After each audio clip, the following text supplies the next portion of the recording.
All right. Welcome back, ladies and gentlemen. This is David Patrick Carey with Church of the Eternal Logos. And tonight I got my friend, the great, the powerful Father Deacon Dr. Ananias. How are you doing, sir? Blessings. Great. Doing well. Thanks for having me. It's been a while, hasn't it? It's been too long, man. Many people say that they love when we get together. We have a great rapport, if you will. Yes. And so I always enjoy our streams. We always have a good time. And blessed Lent to you. I saw you in the live chat there. Blessed Lent to you and the family. Thank you. Thank you. Hope your Lent's going well to you and everybody. Yes. How is things over in Montana? Are they still pretty cold? No, it's 45 degrees right now. Oh, really? Warmed up, all the snow's melting. So, we might get, like last week, it got pretty cold for like a couple days and then it warms up, and we really haven't got that much snow. For me, it's a disappointment because obviously I like skiing. Although I hadn't been skiing, I've been away for like almost 2 months, back and forth from Greece to conferences in Houston. And I missed my skiing.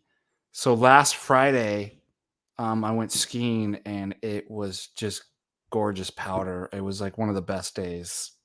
And so Praise God.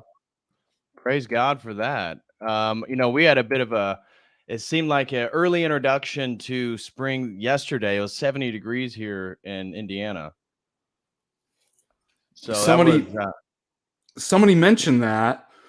I was joking on the stream, Wednesday nightly news. Part of the nightly news, I was going to start reading, doing a weather report. And one of those like green screens would be like, over here, we've got some major winds coming down from the north. Indiana's got some highs right now. They're at 75 degrees. Praying for everybody that they don't get heat stroke in Indiana right now. Yeah, it was great yesterday. But Anyways, for tonight's topic, we actually talked about maybe even doing a series of philosophical discussions. We did a really thorough one, I would argue, on metaphysics. It was sort of an introduction to metaphysics, A to Z. I and remember that. and um, and so tonight we talked. Last time you came on, we talked about people who don't have internal monologues, and That was so a great one. yeah, that was really fun. And so then tonight I was saying, you have an expertise in Aristotle. And so what better topic than to get into Aristotelian philosophy and discussing well, I titled it sort of tongue in cheek, the good, the bad, and the ugly. But there's actually a lot of good out of Aristotle from an Orthodox perspective that we can get into. So that's kind of what tonight's discussion is going to be about. Then is discussing Aristotle, sort of the important takeaways, the major criticisms, the things that have influenced history. We can look at scholasticism and the Catholic theology, but then where, as Orthodox Christians and as the Orthodox Church, what do we take and what do we disregard in regards to Aristotelian philosophy? So I have various areas that I'd like for us to go into, but you can kind of open it up No, wherever you go want ahead, to sort and of I'll just start. chime in the areas that you want to. Well, Um, how do you normally introduce Aristotle? let's see. I have them read my students. I have them read my master's thesis. I kid you not, because it's all condensed. Um, you know, I go over important contributions of Aristotle. The Greeks were concerned with change and how to explain that change in motion. And so we kind of start off the Aristotle lectures by talking about that. How does Aristotle explain change in motion? And you find this in the physics as well as other places too. And he had some important contributions to add to that potency, actuality, and that change was the actualization of some potency. And so we begin to talk about that. We talk about substance. What is substance according to Aristotle? What is growth, diminution? What is, we talk about his biology. So, what is life and what distinguishes it from inanimate things? We talk also about his kind of philosophy of mind, but also within, kind of connecting to substance and what's known as hylomorphism. We talk about his ethics and political commentary on the politics, and then his logical works too. I mean, there's so much more to be said. I mean, what was amazing about Aristotle is just his breadth of knowledge. There's very few people that was like that good at that many different things, from biology to, also we talk about, is the founder of the science of logic, and as well as we talk about metaphysics as well, his notions of God. And they're really, I mean, how many philosophers can we name in history that were practically experts in every single field that I just mentioned? And that's quite remarkable. Right. The breadth and depth of his knowledge. Yes, and his sort of in a way philosophical taxonomy, the way that he classified logic and the way that we look at things. And so um I figured the best place, and you can tell me the best place to introduce is really looking at how Aristotle is addressing Plato in regards to locating the forms within the particular, um, and his understand. So therefore, his understanding of metaphysics, causation, and how his philosophy is teleologically oriented, Yeah. compared to some of the pre-Socratics. Yeah, and I forgot to mention that too. His discussion about causality is quite important too. His four causes. Mm-hmm. So yeah, that is kind of a good place to start, kind of distinguishing the two different notions of substance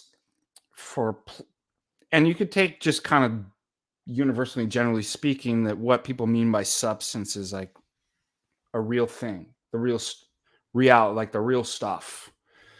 Now, everybody's going to have their own unique theoretical definition of what substance is. For example, Leibniz is going to be monads, right? For materialist, it's going to be matter. For Plato, it's going to be the abstract, transcendent, universal, correct? Which he Mm-hmm. calls the form. Right. And so everything that has some reality, like the tree, according to Plato, has so in virtue of its participation in the real thing, treeness, triangleness, beauty, etc. And so already you have this kind of conversation, being and becoming. So being, in the Greek mind is perfect. It's the one. It's not composed of anything. It's not changing. So the Greeks understood that change is a sort of kind of imperfection. A falling away from one into many is an imperfection. And so when we look at, for example, these trees or triangles that I've drawn on the board or something like that, they're not perfect. They're Right. lacking in something. They're composed of various parts, etc. But they're not unreal, right? So the idea is we start talking about, well, it's not non-being, but it's not being as perfect. That is not being a perfect triangle, correct? Right. So the lines aren't straight, but there's some sort of reality there. So we say it's coming to be according to the ideal, the universal. That's the kind of one in the many Right. that Plato had. So becoming and being, the one thing common among all the many instances by which we give the same name, as it says in the Republic, is that which we call form. And it's a universal. It includes it's not, it concludes the class of all triangles. Right. Aristotle rejects Plato's theory of forms. And you might have heard of the third man argument. Have you heard this? So the third man argument is, so if you're looking at this guy outside here, this man, well, is the humanness of that man, is it self-caused? Because if you think about it, the forms are causes of things. The form of treeness or greenness is the cause of whatever that stuff is out there. Mm-hmm. So I can't give an explanation of the man in virtue of himself, which is imperfect. He's lacking in different stuff. And he's not the cause of his own being, of human beingness. So what do you say? Oh, he's participating in the form of human beingness, or the man. Right? Right.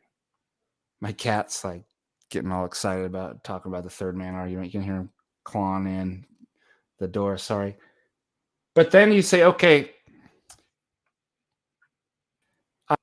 the form of human beingness, but that itself is not the cause of its own being. So there must be a form of man, of the form of man.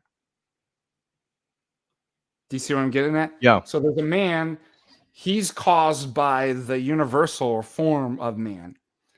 But the universal form of man cannot be the cause of itself. So it must be a form of the form of so on and so on ad infinitum. And therefore, Aristotle's argument, the third man argument, is that if you have Platonic forms, then you have an infinite regress of forms. Right. And so what he does is, therefore, he locates forms not in a transcendent realm, ideally, but in particular things, in particular matter. So form is never separate from matter, and matter is never separate from form. Right.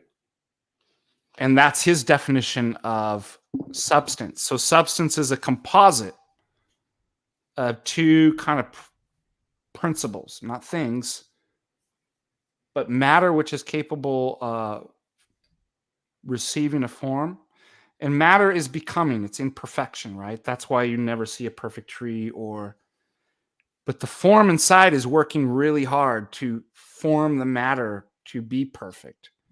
And that form's going to be tied to his concept of soul, which is going to lead into hylomorphism. And so, correct me where I'm wrong, because I am certainly no expert on Aristotle. And the goal is for people who sort of have a layman's grasp of philosophy to really grasp what it is you're articulating. And so, for Plato, the forms are entirely transcendent. And the particulars, then, we as a human, I'm participating in the ideal form of what it means to be a human, but Yeah. I'm in the process of becoming. I am not being as a thing in and of itself. Whereas my understanding with Aristotle, with his hylomorphism, which is really saying that the soul of a thing gives its form itself, and so we look at particulars, forms, and matter. This is what when he talks about an essence or a substance, he's talking about how the particular substantiation, that forms do not exist outside of particular presentations of them. And so you can't, where can you touch the substance of mankind or human essence? No, you can only see that particular humans emerge and are participating in that form. And so particular substance then is tied for Aristotle, a concept of particulars participating in the form, which is then participating in matter itself. And this is a revolutionary concept within Greek philosophy, and how he begins and approaches philosophy and understands the universals and how they're participating in the particulars. It gets back to the one and the many. Yeah, and his theory. So, if Plato's theory is what we call realism, so forms exist in a transcendent state as universals apart from matter. Then that's funny. Then Aristotle, he does believe in he's not anomalous. He believes in universals, but he doesn't believe that universals exist out there. There's no universal in the tree. Right. There's a particular form of tree, and that form's identical to every other form of treeness or something like that, but it doesn't exist separately by which they participate. So each particular thing actually participates in the perfect form, but it's where the form resides. Mm-hmm. Now, Aristotle's a conceptualist because he would say, I believe in universals. I'm not an anomalist. Where does the universal exist? In the mind. And not like just a mental construct, but like as a real kind of ontological reality. Right, because these categories of the mind for him are real, ontologically real, correct? Yes. Because I don't want like people to simply think that, oh, it just exists in the mind, that therefore we could just change our minds or something like that. It's like once it's in the mind, it's objectively there in a kind of elevated status, but it doesn't exist outside of the mind. The universal and universals don't exist in particular things. Right. So Aristotle believes that after receiving through sensation over and over again a particular form, like ball or house or man, you will have that particular form, man, in your mind. The same one that makes or tree that makes that tree be a tree. So it's very different than the modern kind of conception that an idea is a copy of something. Aristotle would actually say they're identical. They're ontologically identical. The form of tree in your mind and the form of tree out there are not it's not a copy of the other. They're Right. ontologically one. They're just instantiated in different things.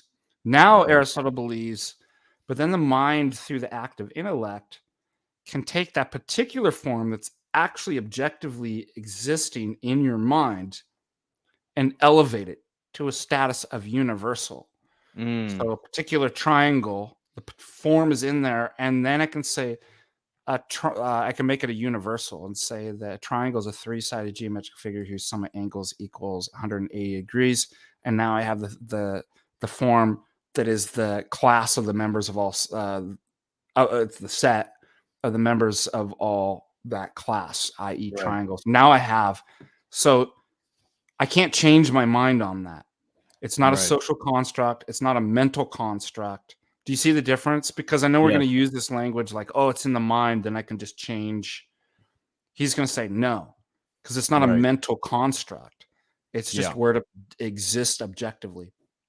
And this is where I want to get into eventually how logos theology bridges in a way Aristotle and Plato in sort of the participation of something he's saying. So way of logos says, is Jesus like Plato's the forms, the good but incarnated in the material realm, linking the two and making it more than just mental? Well, we would say absolutely. Plato would totally reject the idea that this stuff would, again, God or the good would ever want to fully become material, because this is a further emanation from the center of the true goodness of creation or whatnot. So this emanation is constantly in the state of becoming. Where you want to take this and talk about how you would understand this as a sort of from an Aristotelian or Platonic sense? So Christ is the logos, correct? The Yeah. word of God. So if you think about the Father as like the mind and word proceeds from the mind, but word doesn't exist. Mind is never separate from word, and word's never separated from mind. So mind is the principle, right? So the Father and the eternal preceding word that exists pre-eternally. However, it's not made visible until the incarnation, right? Right. Until the word takes on matter. So, I mean, obviously, there is somewhat of analogy. We can't call God or the persons equivalent to forms, Right. but there is Well, something in the sense of that. the logi, I mean, that was one of the things I wanted to get into was how Yeah, we'll breaking talk down. about Go ahead. Go ahead. we'll talk about that, and then also, our doctrine of essence energies actually solves the third man uh, argument too. Anyways, what is similar, and both would say, both Aristotle and Plato would say this: the form or the idea is the intelligible, but you Right. don't see an intelligible. Right. You don't see a squared plus b squared equals c squared. You Right. understand that. Or for example, the matter of this eraser, I'm Yeah. seeing the form of it. When I do this and I hear it, I'm hearing the form. I'm not hearing, the matter isn't going into my eye or into my ear. There's this separation of the form and the matter itself. Yeah. So if you think about it this way, what you see, smell, taste, and hear is not the form. I'd actually what you're sensing is always matter. But matter for Aristotle is the means of transmission of the form, the information. So think about this. Information, we're not angelic beings, right? Where we can just be like, wop, wop, wop, wop, wop, wop, wop, right? And I just communicate Right. telekinesis to your apart from matter, like we're non-material beings or something like that. Therefore, all information has to be encoded in material. Think about an LP, a record. We encode it in matter. There's information in there. There's music and stuff that we can recognize, but it's inside the matter. And so you wouldn't say that the opera is the vinyl, would you? No. Nobody would be so silly as to be like, there's the opera, they're identical. But you would say, no, the material is the medium that it transfers the intelligible opera to me. You hit the eraser, like the form of eraser, Right. is not actually the matter.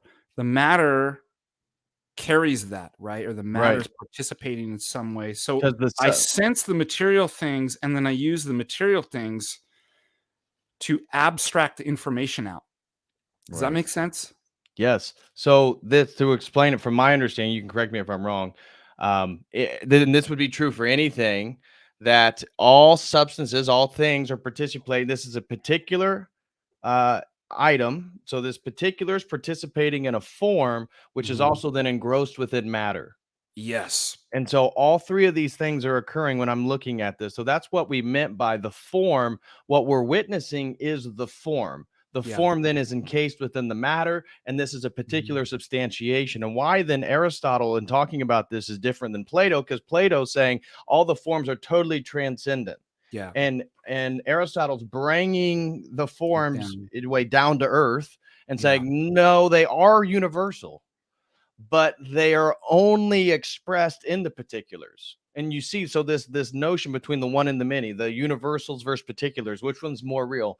Or clearly Plato's moving towards these universal categories as forms, and Aristotle's not rejecting it. Like you said, he's not saying there are no universals. He's saying that all universals, though, the only way that we know them is within the particular substantiations they have wrapped in matter. So a substance then is a particular with a form that's engrossed in matter. Yeah. And then I can create the universal in my mind, and it exists objectively. So then I can now once I have the universal, then I can recognize what I'm looking at when I pull up the pen. It'd be like, oh, that belongs to the class of pens. Right. Right.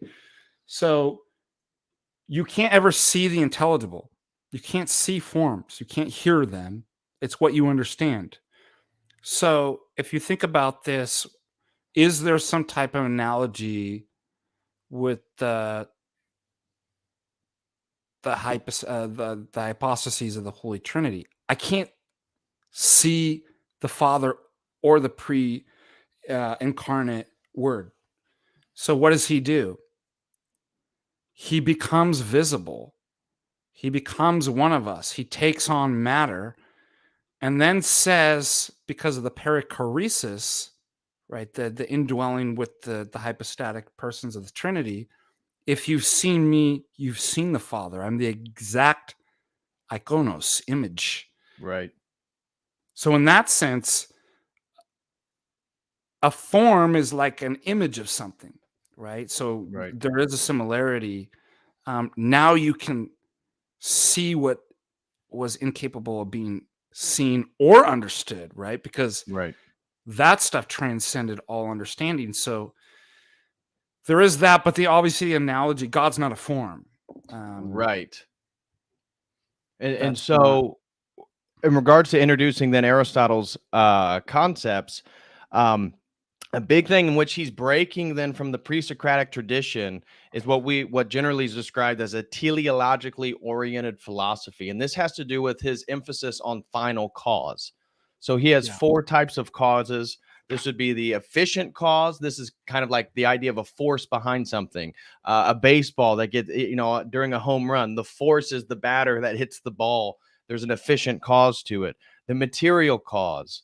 There's then the formal cause, which we talked about. It's the essential nature of a thing. It's the end orientation, the potential, the potency within something, and then the final cause. And this final cause is the teleology, which then, looking at Aristotelian philosophy, it's all about the telos. It's all about everything then has an intention to in a way enact its potency, its potential to become in regards to nature. And so maybe you can say a little bit then about causation, because this is going to some of the things that I want to lead into, for example, is like his laws of being. So things like the law of non-contradiction. I would say for orthodoxy, we see where these things are violated, and the idea that God is both man and God. So Jesus Christ, within an Aristotelian philosophical paradigm, that is something that really cannot be reconciled, because that would be a sort of law of non-contradiction. You're saying he's both God and he's man at the same time. And so just we're going to eventually get into all that stuff, but we'll talk about Aristotle had a problem. I mean, all philosophy has a problem with personhood, as being able to explain that. And we can talk about that later. But yeah, let's talk about cause. It's hard for us modern people because we simply think of cause is like mechanistic, like push, pull. The billiard ball hits the 8-ball and it goes. And it's helpful to actually trace back the etymology, cause, causa, going back to the Latin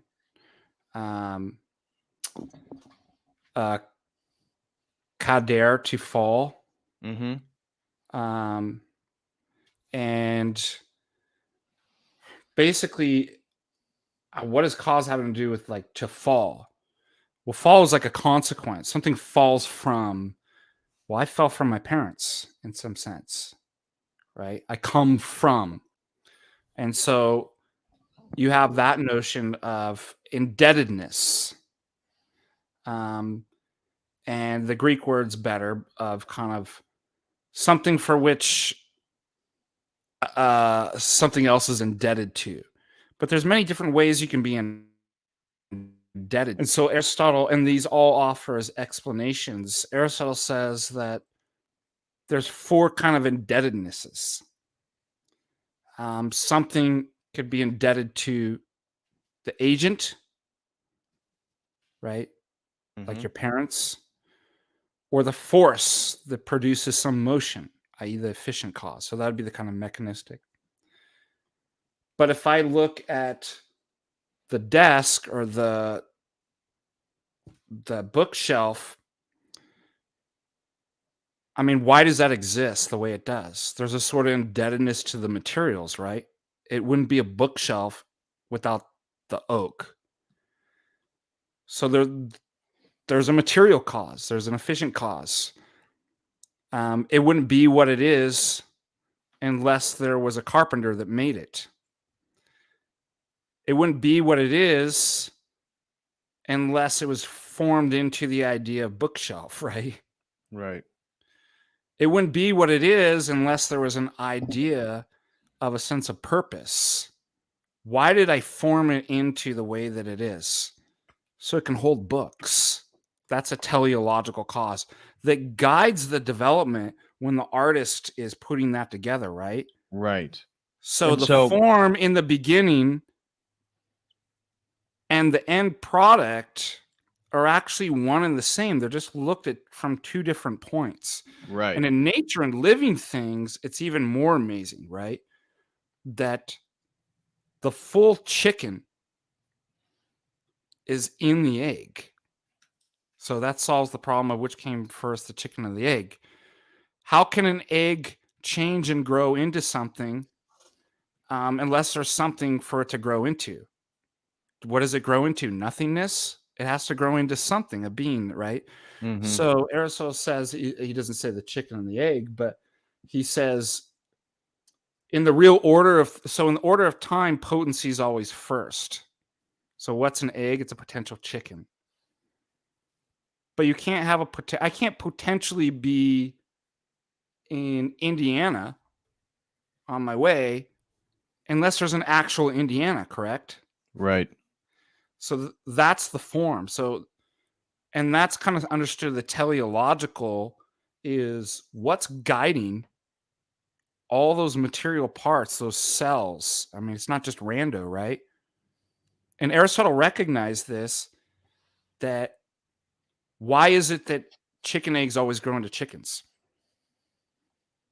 Always, for the most part. And he says nature acts for a telos.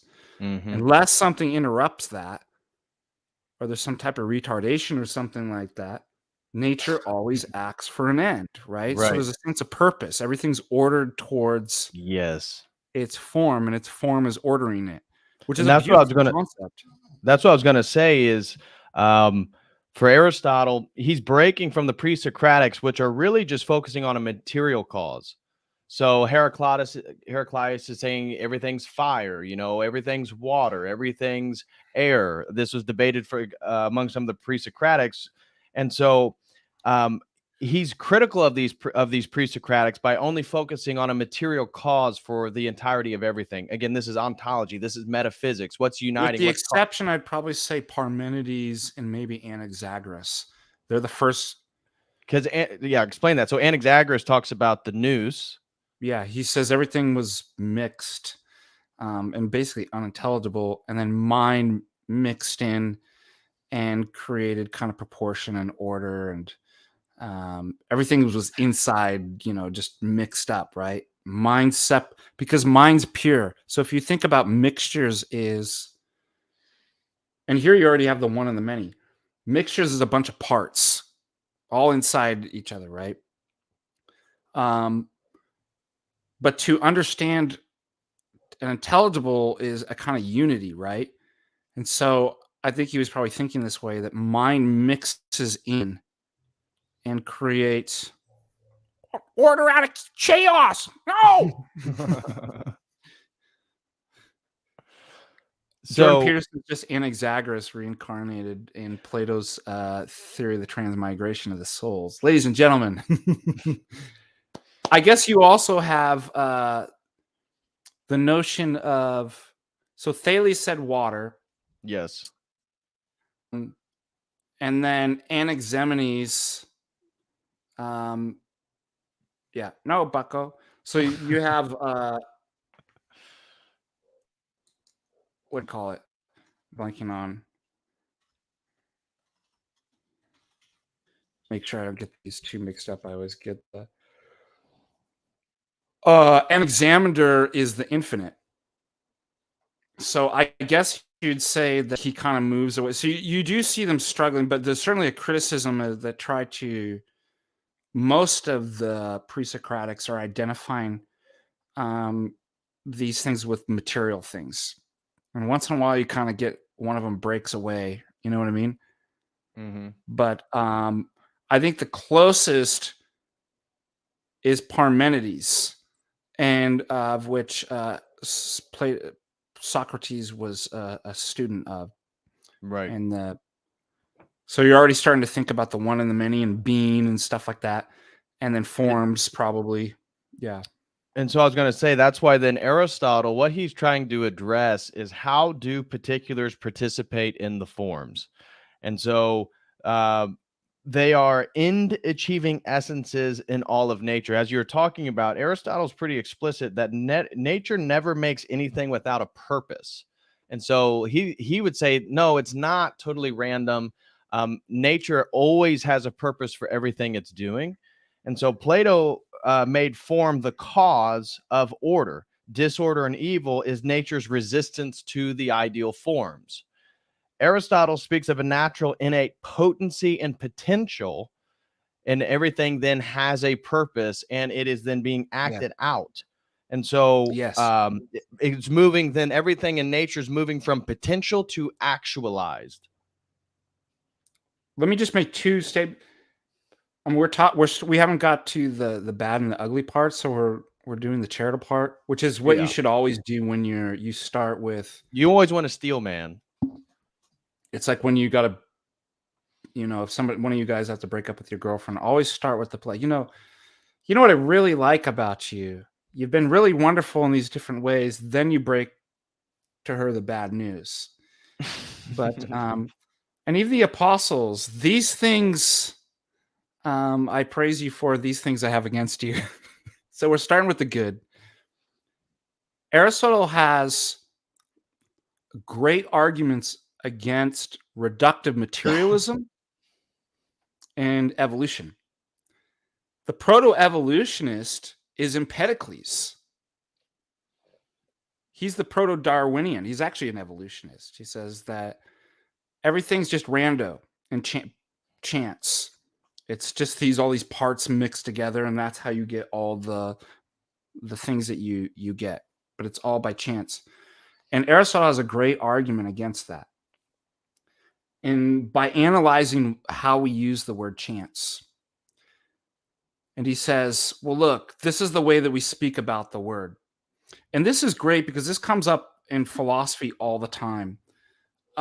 Vagueness or ambiguity. So a good philosopher is going to actually use certain techniques to reduce either ambiguity or vagueness, which is what does chance actually mean? Let's go to how it's used. Let's go to the meaning of, this is how we speak about chance. I have an intention, a goal. So he's already going to couch this. Basically, he's going to make an argument. Teleology precedes chance. And pure blind chance and randomness can't actually exist because it implies order and teleology. Just the way that potency, if I say I'm potentially in Indiana, that already applies the existence of Indiana. So watch this. He says, suppose it's payday, right? I've got my check, but I've got different things I need to do with that, different goals. I'm going to order that to. One of them is I need groceries. I got to go buy food and stock the fridge. Now, I'm making this kind of a modern example of basically what he talks about. But that's not the only thing that you use your paycheck for, right? There's other things. In fact, yesterday was just the first of the month, and so rent was due. And that's one of the other goals that I have. Do you get what I'm saying? Another telos. Now, let's say I take my money, and as I'm going to the grocery store, right, trying to use that particular money to buy the food, by chance I run into my landlord. The money that was going to go to pay for the food, by chance goes to something else that I didn't intend at that particular time, namely to pay the landlord. But notice, chance already implies a telos, an end, a goal, intelligence. And therefore, he makes an argument that it doesn't even make any sense to talk about pure randomness or chance. And I can make a similar argument that even in terms of mathematics, randomness is the points off the ordered function, right? A function, an ordered function is the intelligible. It's the order, right? So there is no concept of pure disorder, pure randomness, pure chance. That's an Aristotelian refutation 2,400 years ago of evolution. How amazing is that? That's pretty good. And his what's that? Wait, does Indiana exist or not? Depends what you mean. Yeah. But just like his use of first principles too, it seems like people haven't been caught up with Aristotle. One of his timeless arguments is you can't violate you can't say the law of non-contradiction doesn't exist or is false without using the law of non-contradiction. It's showing this is people that make relativistic arguments, which is sadly, how did philosophy, moving basically 2,400 years get to the point where it's literally now saying that. It's unbelievable. Accumulation of mistakes. A small mistake in the beginning becomes a big mistake at the end, which I think is a quote from Aquinas. I don't always quote Aquinas, but that seemed to be apt right there. But when you do, that's the one you use. That's the one I use. This is interesting because I want to focus then, because Aristotle's always focusing on telos. One of the interesting things is for him, art is actually a discovery of natural potentials and elements.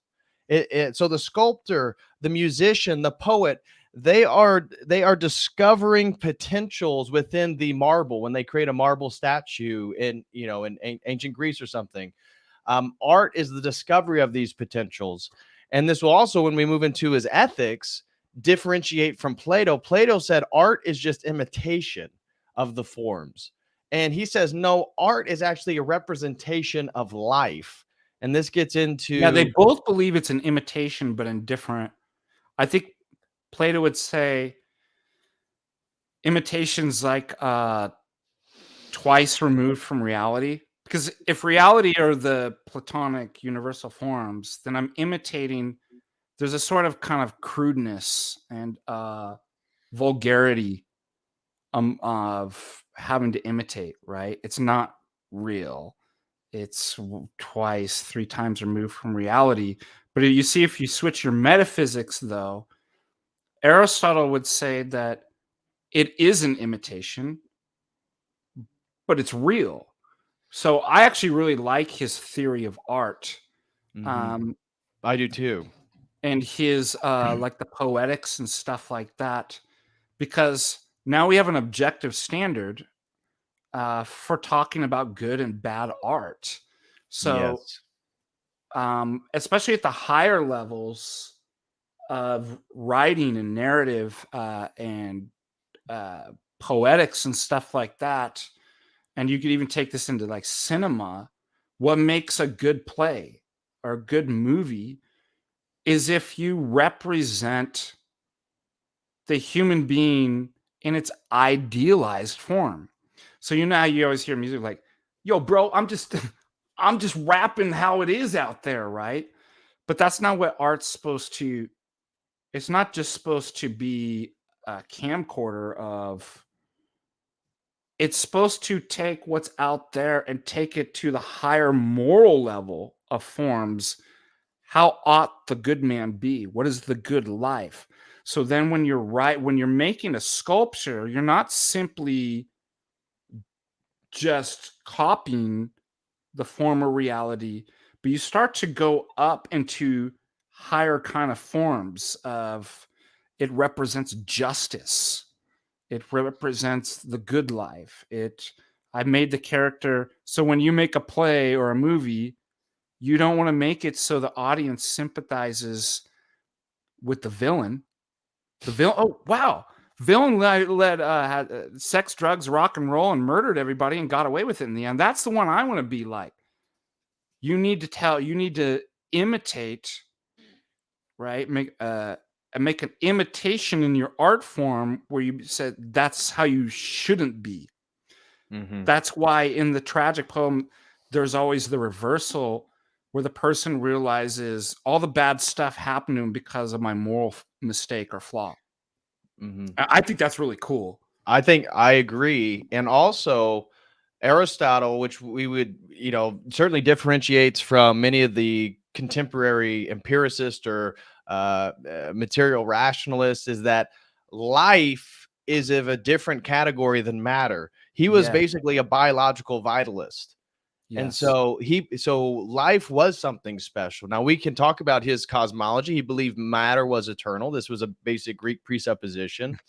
But under Aristotle's understanding of causation governs the thought that comes into the Middle Ages, really until mechanistic empiricism.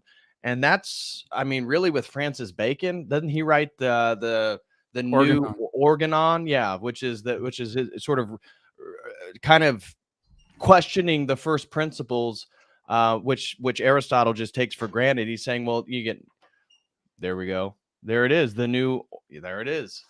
But we're not allowed bacon in Lent. I just knock over all my I was just throwing out bacon for Lent, sweetheart. Oh boy. Hey, I want to give a special shout out over to Bone Man for throwing in $100. Shout out to Bone Man. Thank you so much, brother, for the very, very generous super chat. Oh, wow, dude. Yeah, but yeah, I want to continue on that. Yeah. Ortho Eric says Francis Bacon was gay. What was I gonna say? I just got carried away. I'm sorry. It's all right.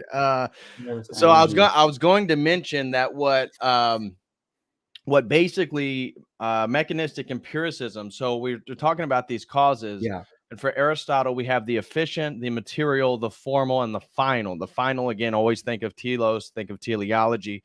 And so when that governs through the Middle Ages. So when we're talking about scholasticism, when we're talking about these things, they were working off. Aquinas is specifically working off these categories of causation of Aristotle. But when mechanistic empiricism arrives, they basically get rid of the formal and they get rid of the final. And so empiricism's they even get rid of the material because it's kind of redundant. There's no need to talk about matter. Matter is like inert. So they believe in matter. They don't believe it's causal. So they really get rid of all three causes and then only keep the efficient. So it's just Hume, matter and motion is right. And that's where Hume, I was going to say, so surely could it again whether they kept the material or not, the efficient and material generally speaking, but then Hume upsets this whole paradigm by saying based on your empirical methods, you actually cannot prove or justify these efficient or material causes. And so shows, and that's what leads then to total skepticism about the knowability of nature itself. Yes. That's why I said small mistakes early on will end up becoming big mistakes in the end. Now, in order for them to do that, the way that they thought about knowledge changed. So there was a sort of kind of pragmatism in Bacon, where he talks about formal and teleological causes as impotent. He's like, they don't do anything. It doesn't lead us to any, like, it's just dumb, inert, impotent, speculative knowledge. So he's already changed his thinking that something's only knowledge if it's useful and you can do something with it. And so that's why he gets rid of, and then I guess it simplifies it. Oh, then I don't have to think about, in terms of science, do things fall because they have the nature of heaviness or lightness and they move up and stuff like this. I can just simplify it and say that there's just matter and forces. Now that makes it a lot easier. It makes prediction really, I don't have to think through. That doesn't, but everything comes with a cost. And so, throwing those things out. I read a great quote by an Aristotelian. They never really throw it out. We always know this in debates, right? That even with the atheist, it's like, you're still using our Christian principles. So yeah. This Aristotelian says, makes this joke. Well, he's criticizing the modern materialist scientists, and he's like, you're basically teleology for you's like your housewife. You can't live without her, but you're afraid of being seen in public with her, aren't you?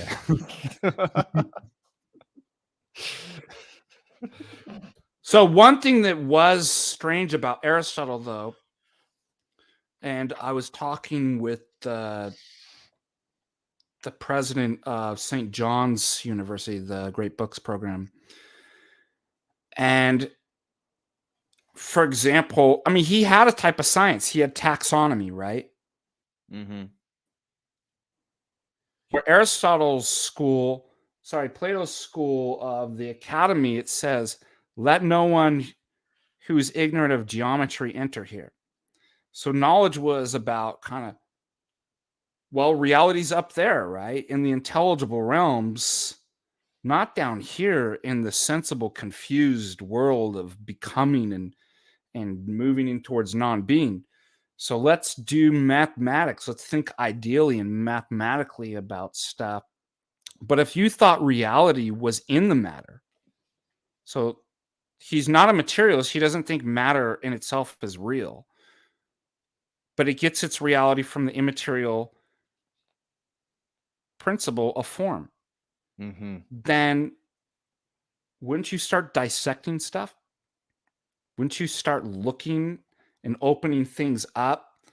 This is why you get biology. And then guess what you do? You start creating universals in your mind, genus, species, taxonomy, and Right. creating a Which he comes whole. up with these. He comes up with these categories. Yes. So he is a science in that sense. But unlike what we get with Bacon, there was no scientific method. So one thing that your metaphysics entirely informs everything that you do. So you would think, well, look, if the nature of heaviness is like a form and heavy things tend downwards at a certain velocity, then something twice as heavy will what? Will fall down Faster. twice as fast, That's what you would think. Yeah. right? Nobody even questioned this. And then one guy, right, was like, has anybody ever stopped and actually tried this? So for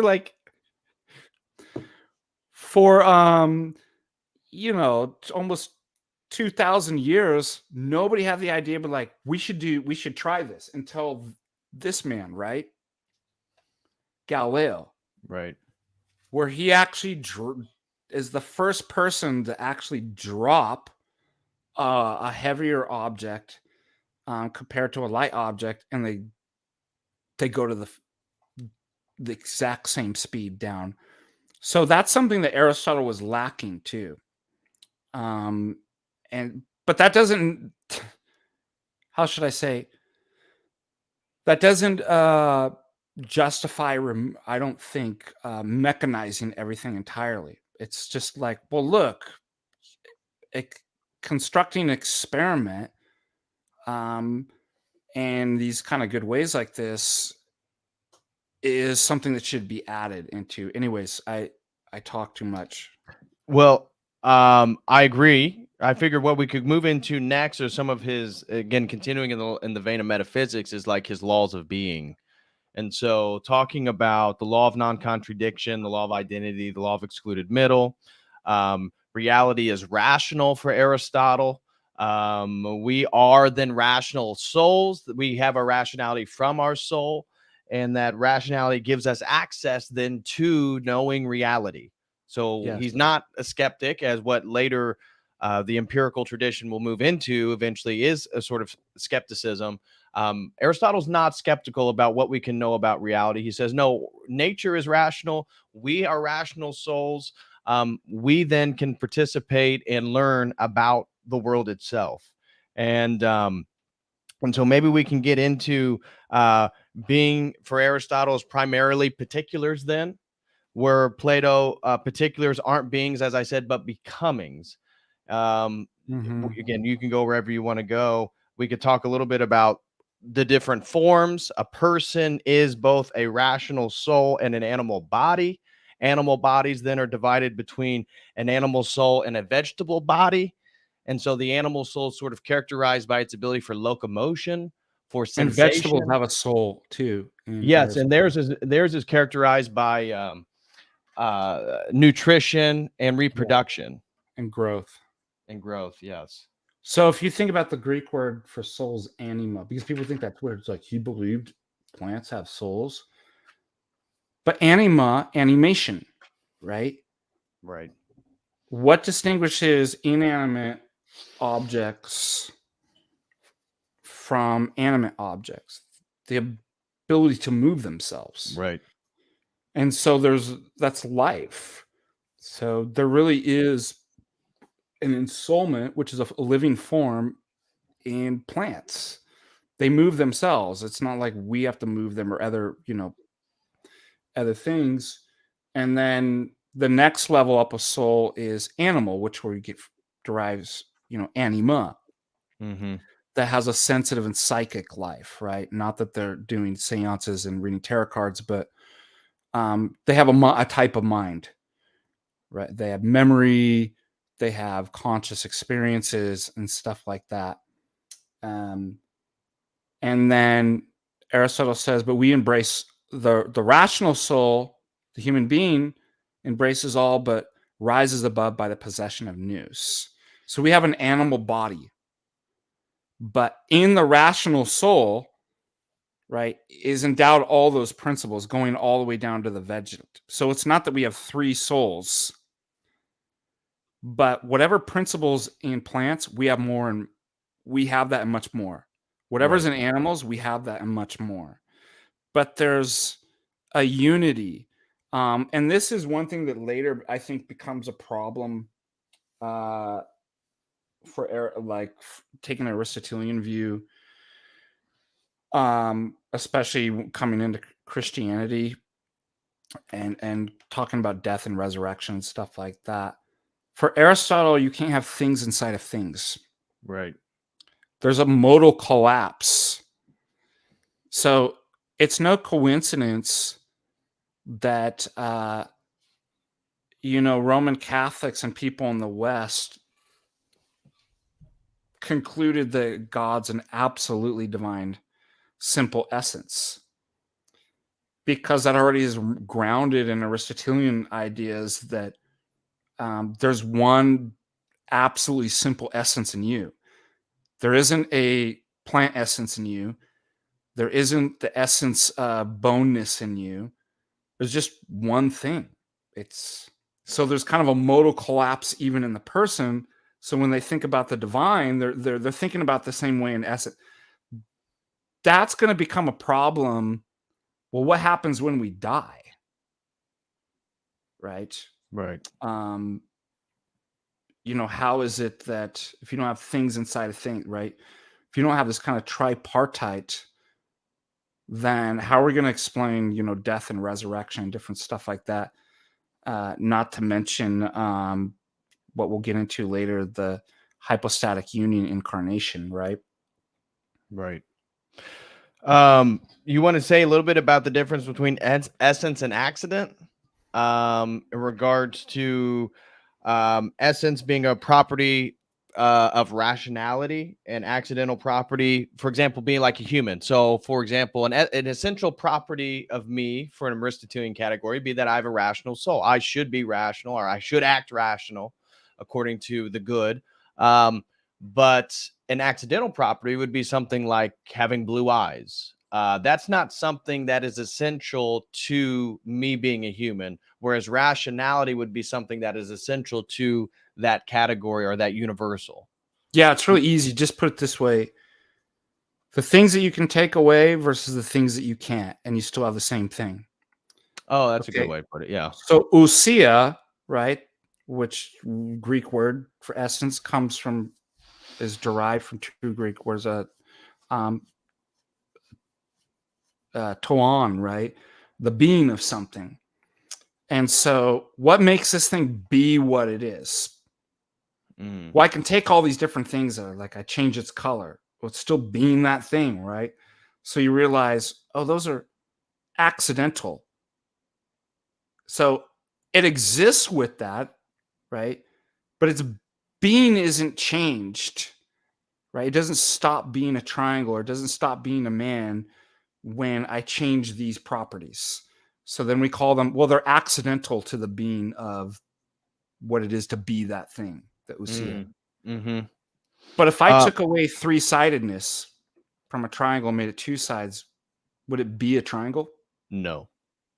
So then it's like, oh, that's an essential property of essential property. That's the best way to think about it. It's pretty easy. No, that's a better way to articulate it than myself. So I just say that that's usually a fundamental distinction somebody would need to know in regards to Aristotelian philosophy. Yes.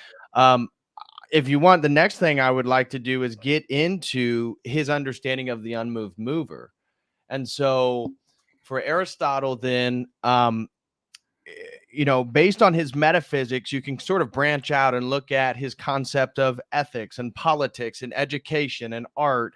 And of course, then God, if you will. And we use God not in the same way that we would understand God, because the idea of a personal God, the idea of a God that would have an efficient cause would be horrifying to Aristotle. And so he goes out of his way to make sure his unmoved mover does not have an efficient cause, meaning he does not exert force onto the universe, right? We believe in a God that has ex nihilo creation, that he chose through his free will to create the universe. And so for Aristotle, his unmoved mover is sort of characterized by pure actuality, being good, being one, thinking on his own thinking, and being the final cause. And so the unmoved mover, then all of nature, then this movement from potency, from potential to the actualized, it's moving towards the unmoved mover. And from my understanding, his thinking about locomotion and how, you and I, we move and then we stop, but his observation of the planets themselves, and that there is a sort of everlasting locomotion in regards to the planetary bodies. And so because circular motion can be everlasting, meaning it's never stopping, this forced him to sort of think about how could circular locomotion work like this, and therefore everlasting locomotion must come from something that is also unchanging and unmoved. And so maintaining the unchangingness of the unmoved mover and the unmovingness of the unmoved mover is essential for his concept of God. But but he's not moving, which is like what you said too, because that would mean, for example, if I was moving the planets forever like this, it's like I'm the cause. But at one point, I'm not over here, right? So it means I have potency. So if you have pure act, it means God's never moving or beginning to move. We can say he's a mover in this sense then. So he's not pushing anything. That's what I'm trying to get you to see.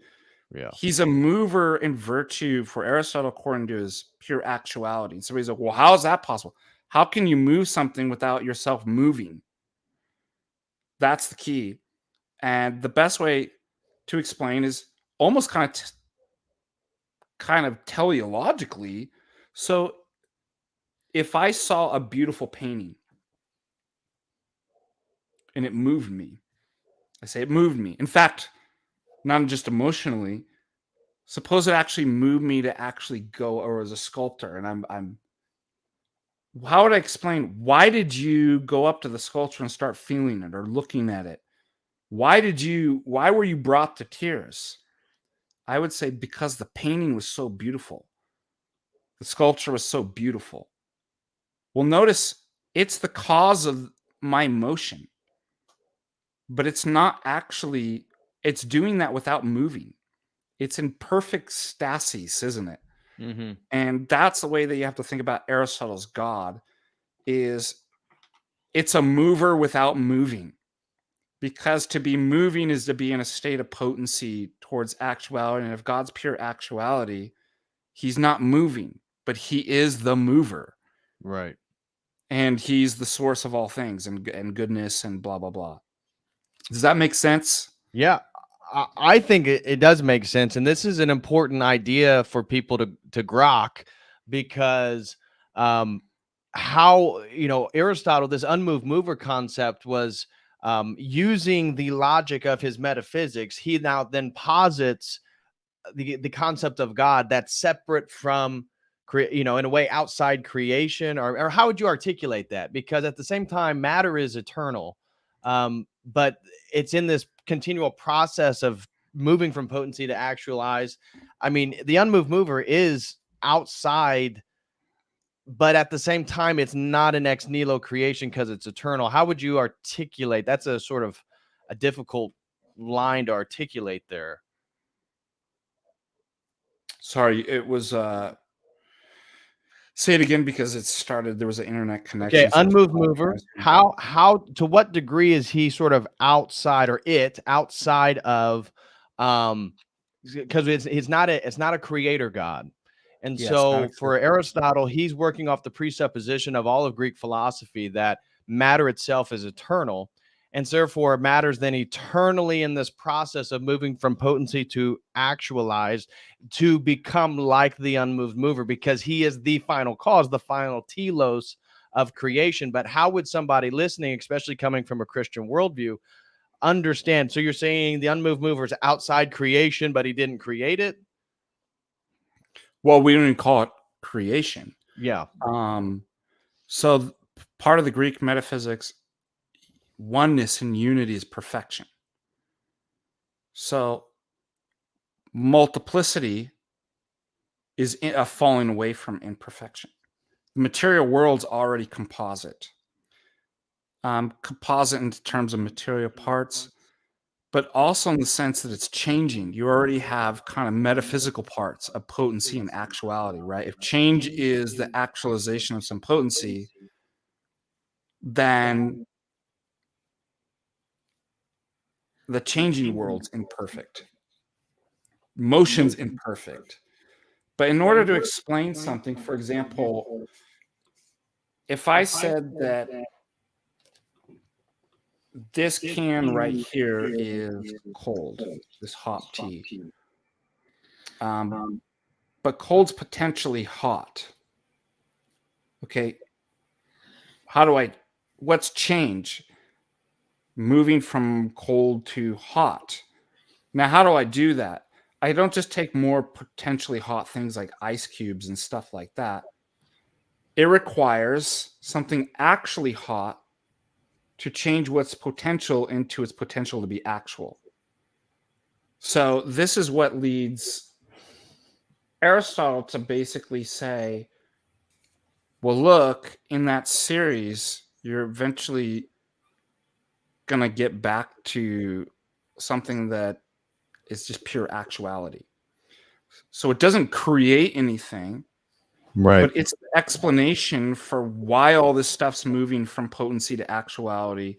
That actuality was once a potency and became an actuality. And you can think about the spheres that way. You can think about any change.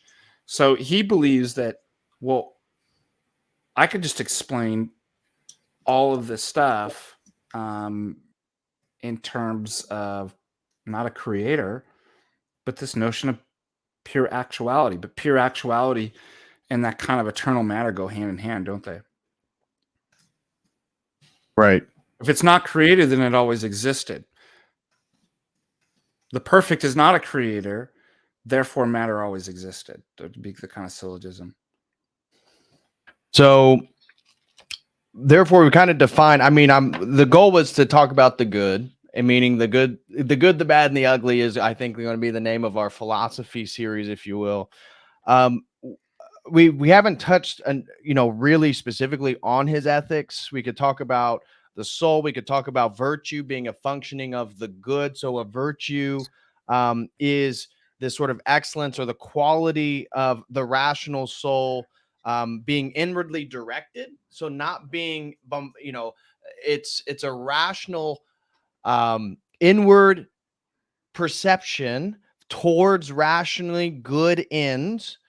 And this has to do with your disposition, your habit formation, being rationally guided. Those who are not rationally guided then are guided by other people's reasons.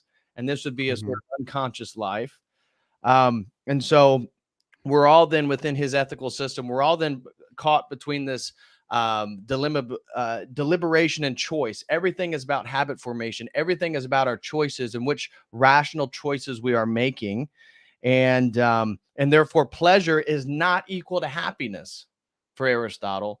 Pleasure is not equal to happiness. Happiness is actually tied to this rational principle, following your rational soul and being rationally oriented in the world, which you could, if you wanted to, touch into then how the Stoicism's really picking that up and going to tie that with the sort of logos of nature, and having a rational, virtuous life is the whole goal of the Stoic life. Moral development, that's really kind of the end of what I wanted to talk about with the good, and then we can get into the bad and the ugly and talk about where our Orthodox criticisms would be of Aristotle. So the good life for Aristotle is eudaimonia, which can be translated happiness, but it's more appropriate, human flourishing. And there's 3 things that are required for that in Aristotle's ethics. That would be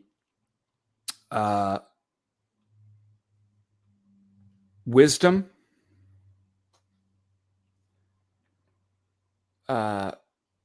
virtue, and use or exercise, energeia, charis or energeia. When those 3 come in, because, what's virtue?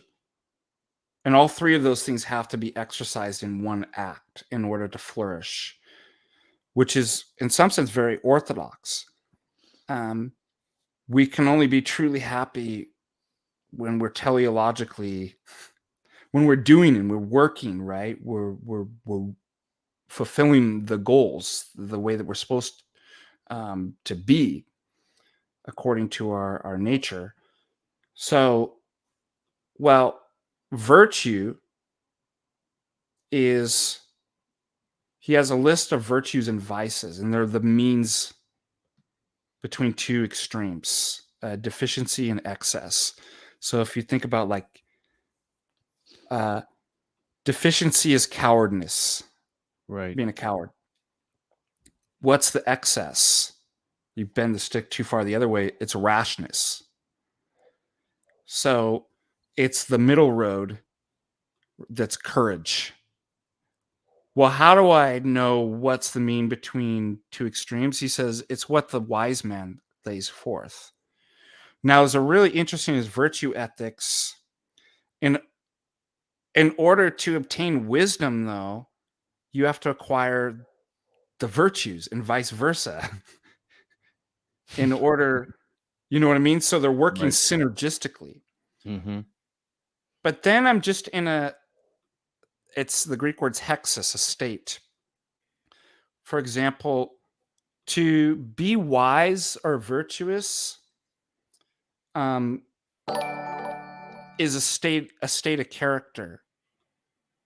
So it's like I'm mathematical. Let's say I learn mathematics. I'm in the state of being mathematical.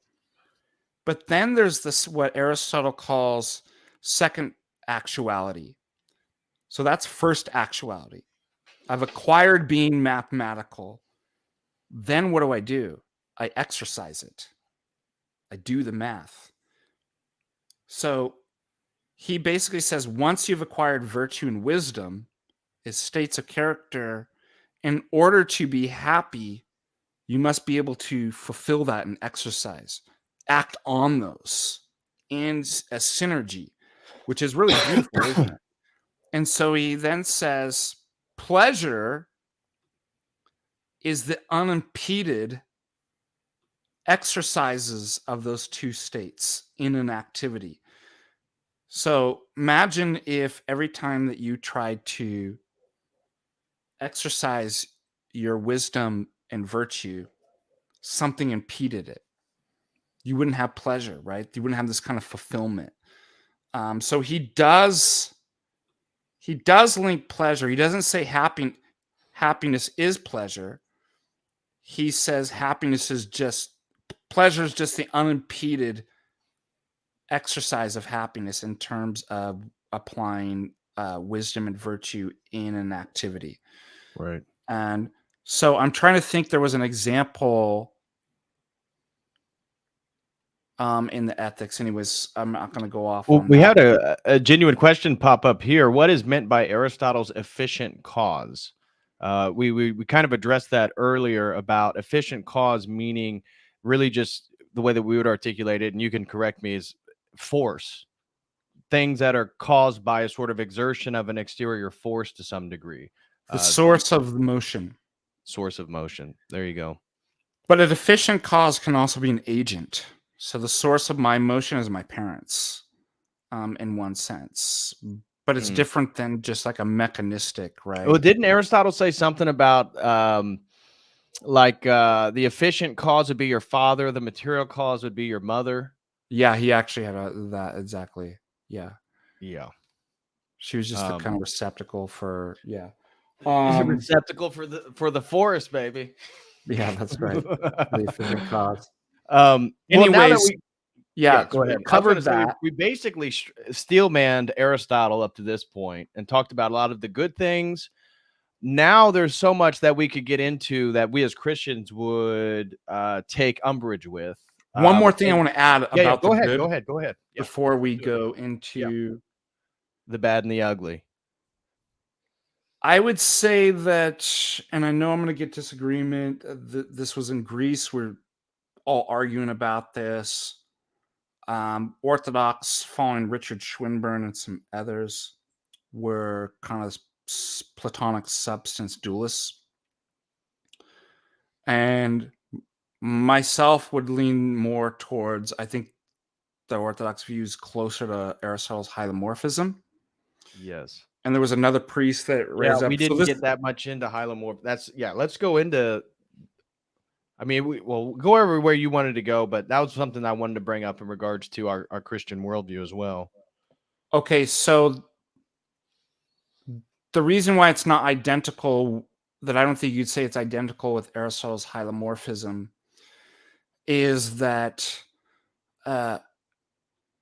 the form can't be separated from the matter. Now, he has one line where he says that the mind becomes released and detached from its material constituents, right? Its body or sense organs when it starts acquiring forms. Why? Because what changes and what can be destroyed is matter. But when your soul starts taking on the form of triangle, the form of man, the form of justice, it starts to constitute a real identity that can't be destroyed. Why? Because destruction implies potency, but in forms, there's no potency. So he has like one line in the metaphysics that basically says death. Because there's nothing to be destroyed now that the soul, the mind is this kind of pure actuality almost, right? Right. However, it can't live. It can't be conscious, right? It needs the body. So there's a real problem there because we know that your soul's conscious after the separation from its body. Right. And so Aristotle has nothing to say. He has one line. He has nothing to say, or he doesn't really kind of have a metaphysics that's capable of adapting that. That's the deficiency. Yeah. The upshot of it is that it accounts for the inadequacies, I would say, that would occur in Christology, that would occur from if we were a substance dualist. So a substance dualist would identify and be like, well, that's really easy. I have a super easy answer for how the soul survives after death and is conscious, because you the person, are the soul. Do you see? Right. Your identity is identical to soul. Aristotle would say no. Your identity is a composite of soul and body, correct? Mm-hmm. Now, here's the problem. That sounds all great for talking about ordinary human beings. But if the pre-eternal Christ is the Logos, that's his identity, his personhood, then he becomes incarnate. Okay? So if I'm a substance dualist, it seems like I can only take two roads. Each one's going to end up in heresy. If the soul or the mind is the identity, when Christ becomes fully man and being fully God, either the Logos replaces the human soul and mind, which is Apollinarianism, a Right. heresy, or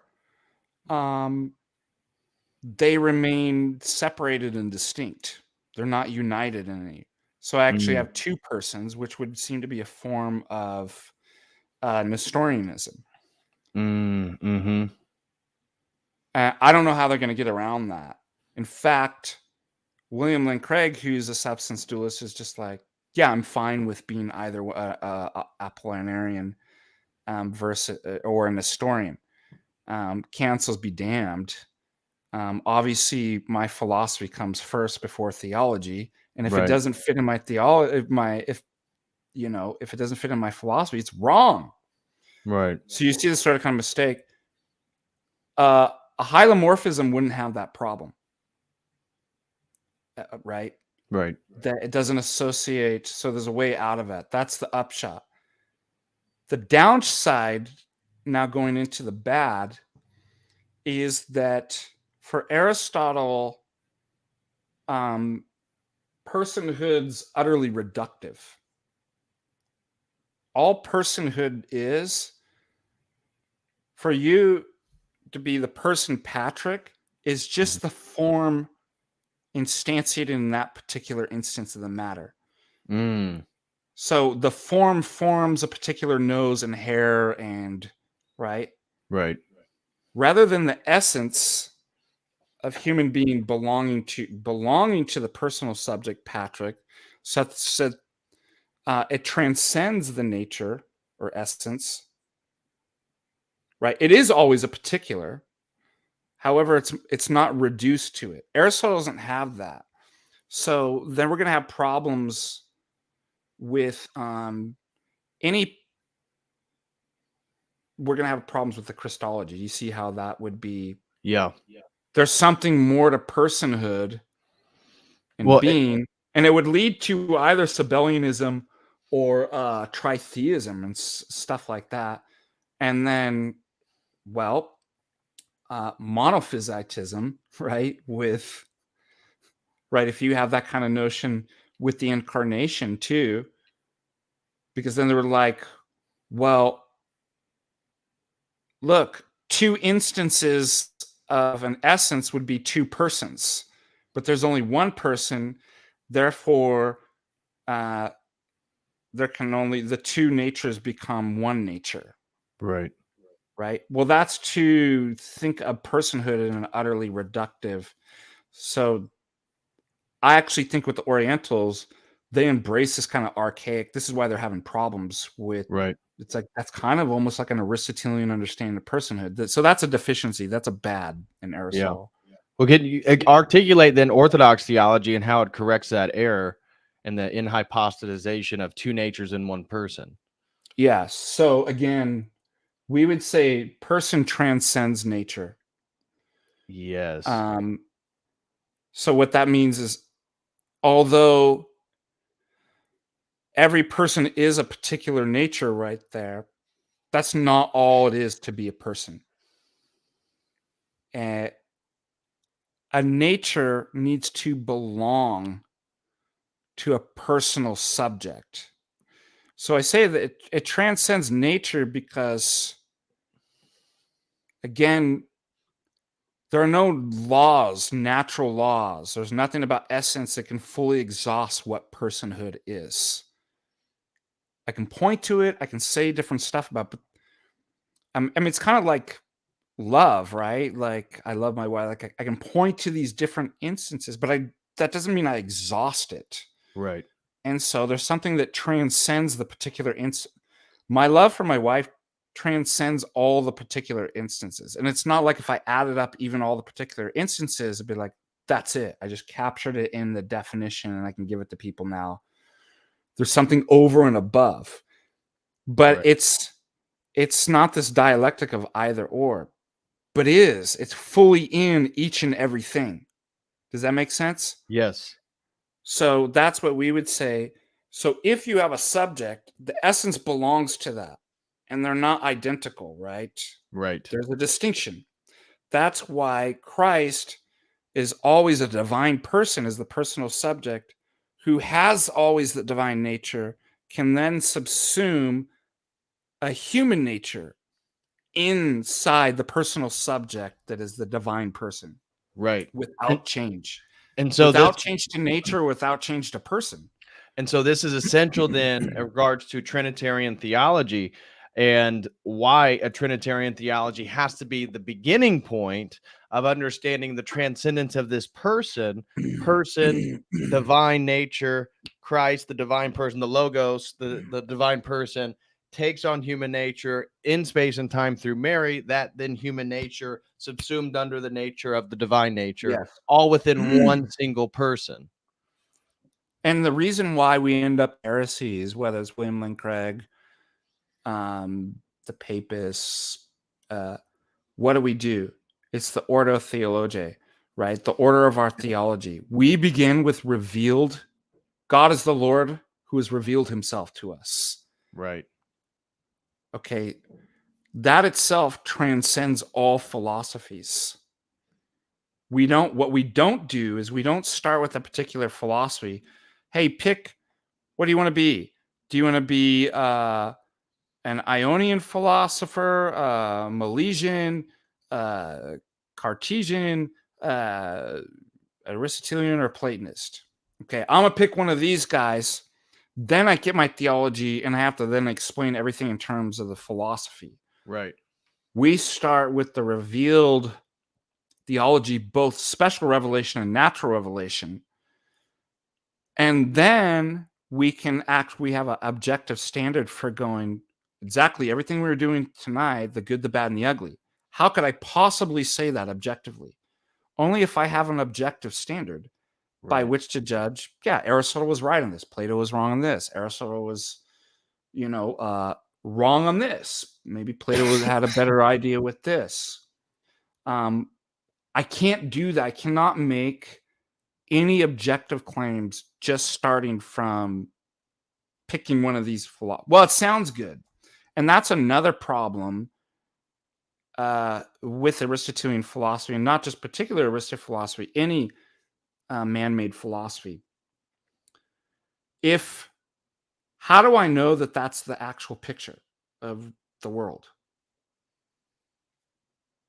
Oh, because it had a better argument against this position.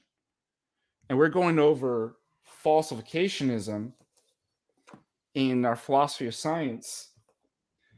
And falsifications are really interesting because they actually make the claim, first of all, hypothesis and observation are never theory dependent. And no theory or hypothesis can ever be proven true. All that we can do is start eliminating, falsifying stuff. But that doesn't mean that your position that you now hold is actually true or that you know it. So analogously, all I could say with, even if I granted somebody that, well, yeah, Aristotle's argument was better than Plato's, all that would mean is, well, then Plato's wrong at best. We don't know that your position's true. How do I know that your position tells me something really about the world, the metaphysics? And what you'll find is it's viciously circular. Well, if it's true, this is how we know that it's true. In other words, there's a dialectical interplay that ends up producing a kind of paradox and vicious circularity. Our metaphysics determines our epistemology. What does that mean? Well, the way the world is, if there's forms, if it's matter, that's going to determine whether we can know and how we would know. But wait a minute, I got to put my epistemological horse before my metaphysical cart, because don't I actually have to know which metaphysics? So now I'm back where I started. How do I know which metaphysics is true? And you get, well, if the metaphysics is true, that's how you, epistemology, know that the metaphysics is true. In other words, just grant me all my assumptions and then I can actually make my case. These are issues that probably don't even come up in the mind, just like until like Galileo, that somebody thought. Has anybody ever tried to drop two different weight balls off of something? It's not until you get into 19th, 20th century that people even start asking these kind of deeper epistemological questions. That's a flaw of Aristotle. It's a flaw of all philosophy, but it's a flaw of Aristotle. Does that make sense, the way I've put that? Yeah, it's where again, really it gets back to why we use tag, in that everything is ultimately viciously circular, and where are you gonna place your foot down and where you're gonna begin your circularity. That's really the question for everybody's worldview and everybody's perspective. And so you're saying that, well, for so many people, they begin with their philosophical system, and then they're trying to force everything, like putting packing your life into a car to travel across the country. You got to fit everything into that system, because you've already said this is the system that's true, and therefore I'm basing how I decide something is true based on this system. And we're saying, well, that we eventually begin with revelation, but then we're looking at our worldview and looking and criticizing these different philosophical systems, because when we look at Aristotle, I mean, this is natural theology. This is based on the observation of nature, and I would say, with his limited worldview, I mean, the getting to the it's understandable. Yeah, I'm not blaming him. Yeah, it's understandable. Him getting the unmoved mover and coming to his sort of realization. It's like, yeah, it seems like you basically thought your system all the way out. The problem is, that's not the God of Abraham, Isaac, and Jacob, and that's not. And so we can look at how the Jewish prophetic tradition is a totally different understanding of what God is and how you interact with him. Can I quote a great quote from a passage from Pascal? You may. The God of Abraham, Isaac, and Jacob, not the God of the philosophers. Boom! Dude, Right. That's awesome. He's like a closest Western philosopher to orthodoxy. Like, his stuff blows me away. And look, I should state, I'm not in principle against circularity. Right. I have to use words to explain etymologies and semantics and stuff like that. Right. You have to use logic. Use to logic to talk about logic. Yeah. Yeah. Somebody's like, "Oh, he's circular, gotcha." What the problem is, when I'm involved in circularity, does it do the work that I want it to do? And the problem that I had pointed out, and I wrote this in my last paper because it reminded me of a Roderick Chisholm problems of criterion, is, and then I made my own kind of in a similar pattern of the dialectical interplay and tension between metaphysics and epistemology can't be resolved. So I can't answer the one without answering number two, and I can't answer number two without number one. So I can't. Do you see? That's an issue that it's like, therefore, because of the dialectical interplay between those two things being separated, because of my finitude, is really why I'm constrained to be in either one of these categories. And this is going to get to why we say God transcends the dialectical categories of opposition. I don't. I'm stuck. It's like I can only answer one if I first get two figured out, but I can only see I'm stuck in this kind of finitude. So the circularity that I appeal to can't actually do the work of providing a criteria for my justification criteria. God is not something that's in that position, that dialectical interplay or finitude. He stands above and transcends the dialectical opposition and interplay of that. And so therefore could only be the sort of thing that could possibly provide justification for one's justification criteria. So either there is absolutely no knowledge, in which case you're not making any argument or objection to Christianity whatsoever because you have no justification. to do it, or that's the only Right. thing that could possibly serve as that. That Right. is my transcendental argument. Right. And continuing in that line of thought, this is because Aristotle, for example, beginning with natural theology, if you will, a natural philosophy, the observation of nature, he's coming then to his logical system, to his unmoved mover, and then forcing the unmoved mover to reside within his logical system. And that's why then he has to be um unmoved, and he can't be the efficient cause of creation. He has to be the final cause, because that would insinuate then his unmoved mover has changed within him. And so maybe you can Yeah. talk a little bit about then why I we saw as somebody Christians. ask that in the chat. Yeah, I was going to say let's see. Hudson said it sounds like a static God. Um Johnny yeah, not a B.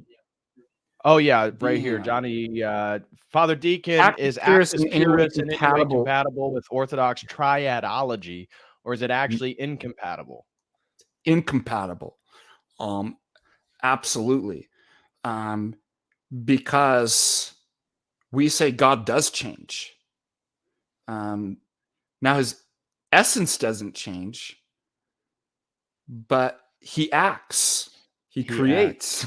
He has free will. That's where the personhood comes in regards to having things like a will, where God can Yes. choose to create. He again, this is where, and maybe you could speak to Everything this, would why be Islam. determined. Yeah. Go ahead. Go ahead. I was going to say the Islamic God has, again, because he has to continually create. He's rooted then within a box based on the way that he's defined. Essentially, our God, three persons, one essence, one in many, breaks down these categories, has free will, can choose to create, and that's not the same thing as change in the Godhead. Yeah, exactly. So one of the problems with Actus Purus, if it's Actus Purus, there are no distinctions. Not only are there not parts, which we would say God doesn't have parts, they would say there's no real distinctions. So is that compatible with triadology? No, it's not, because the persons are really distinct. Right. It's also not compatible with the will's actually distinct Right. from the nature. So that would mean that, and this is a modal collapse argument, if God is eternally creator, he can't become creator, right? Otherwise he's changing from non-creator to creator. So he must be creator. But if will's exactly the same as the essence, because there's no distinctions, he's willing everything that we would attribute essentially to God. So eternal creation, every possible world would be actualized, one in which there is no pope, as we right? Well played there. Well played. Yeah. So it's not compatible with either our triadology and the will. What does it mean to say God as will is free if it's bounded and determined by his nature? Because there's no distinctions in his nature, it's not free. Right. So God creates out of necessity. He loves out of necessity. This is not the Christian God at all. No. And it's not free. And also, that would mean you would get this kind of Islamic occasionalism. Then it means everything else in the world is determined. Yep. And if that's the case, then there's no truth or falsity. Right. Because nothing's truth directed. I mean, think about it. If everything's caused in the same way, that's the mechanism. There's no right or wrong. So if you have a belief that 2 plus 3 is 7, that's determined by the will and essence of God. And so is my 2 plus 2 is 4. But they're both produced in the exact same legitimate way. So neither one's true or false. Do you see what I mean? It Right. collapses the notion of truth and falsity, not to mention knowledge, right? You wouldn't have any knowledge, not to Right. mention morality, right? Like Kant says, every ought, a moral imperative, implies freedom that you could. It Right. doesn't make any sense. We're not like putting rocks and trees and holding them like having courts. You've been judged and found wanting, right? Right. Anyways, Tatiana throws in a question here and says, so true progress can only happen through God, right? How would you respond to that? well, if God is the one that creates, so you got to be progressing to something real that Right. exists. And that's where And we what would agree exists with is good. Aristotle's teleology Yes. to a degree. So we can agree with the unmoved Yeah. mover being the final cause. It's just because of his logical system and his forcing the final cause to not have efficient cause. Then, therefore, then the unmoved mover can't exert force onto the universe, or we would call creation. So, yeah, we would agree. That's the whole point. That is the point of the second coming of Christ, is that all of creation is in fact and a sort of telos moving towards its creator. Yeah. And so this will kind of get in the energy, and I'll explain how. Although Aristotle's argument was good, his third man argument, objecting to Platonic forms, we do have a realism that's more as we do believe that universals exist, apart and transcendent from matter. Right. We believe that they're created, and they're created from the logi. Right. And that's Okay, what I was going the to ask you logi. about, is Yeah. to go So I don't into need this. an infinite regress, because the part of the problem Right. was the universals can't, universal forms can't account for themselves. So I need a form of the form of the form of the. Right. Okay, but guess where it ends? It ends in that which doesn't need another, that is actually self-sufficient. Why? Self-sufficient. Oh, you cut out there. It It doesn't doesn't need a need. logi of a logi. Right. The logi are the causes Yes. of the created universals, the universals of which the physical things are patterned off of. And therefore, we Right. have our good and we make progress because there's a real, not to be redundant, there's an actual reality that we can actually fulfill. Right. But God is present. What do we say? The Holy Spirit, who is present everywhere and fills all things. Yeah, we're not separated by this mechanistic. We have the divine energies, and the divine energies, as St. Paul says, as your poets say, in him we move, live, and have our being. So he's not utterly transcendent like Aristotle's God. Right. Or the Thomist God. He's in the things. Right. He's actually what's sustaining, and they're participating. So when I participate in the energies, when I fulfill my telos, I'm moving towards God. And in doing that, I'm becoming more perfectly human, because the logi of human beingness is in God. Does that make sense?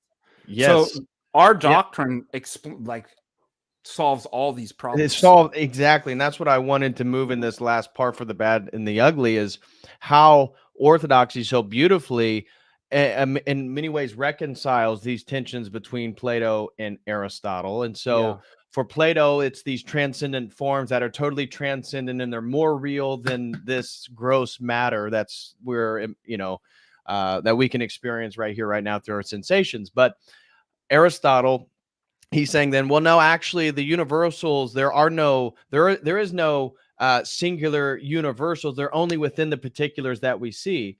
And Orthodoxy is saying, well, basically, no and yes. And so we have the logos, we have the metaphysical, the word of God, the metaphysical source of all creation, which then has the source of these divine principles, these logi, which in a way are these archetypes, these transcendental forms, which then is filled with the energies of God. And therefore it has all these different types of causes, plus even how would you talk about material cause in regards to the incarnation, right? Because Christ, the logos, becoming a man and taking on human nature, this totally annihilates both systems.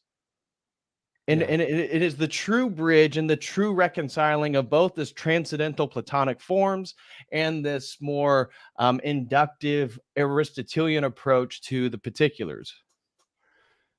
One Did I second express that here. correctly? Yeah, very eloquently too. Saint Isaac the Syrian on knowledge.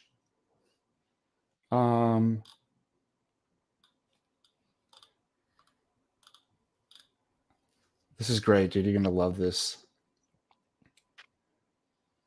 Rationalism separates man and his understanding, seeing the latter as the chief fount of truth and the highest measure of all that is. So you could see this with both Aristotle and Plato. And Plato. Right, because for us, rationality is itself an energy that is only in its final cause is only bringing us towards God, which is only again appropriate to divine nature.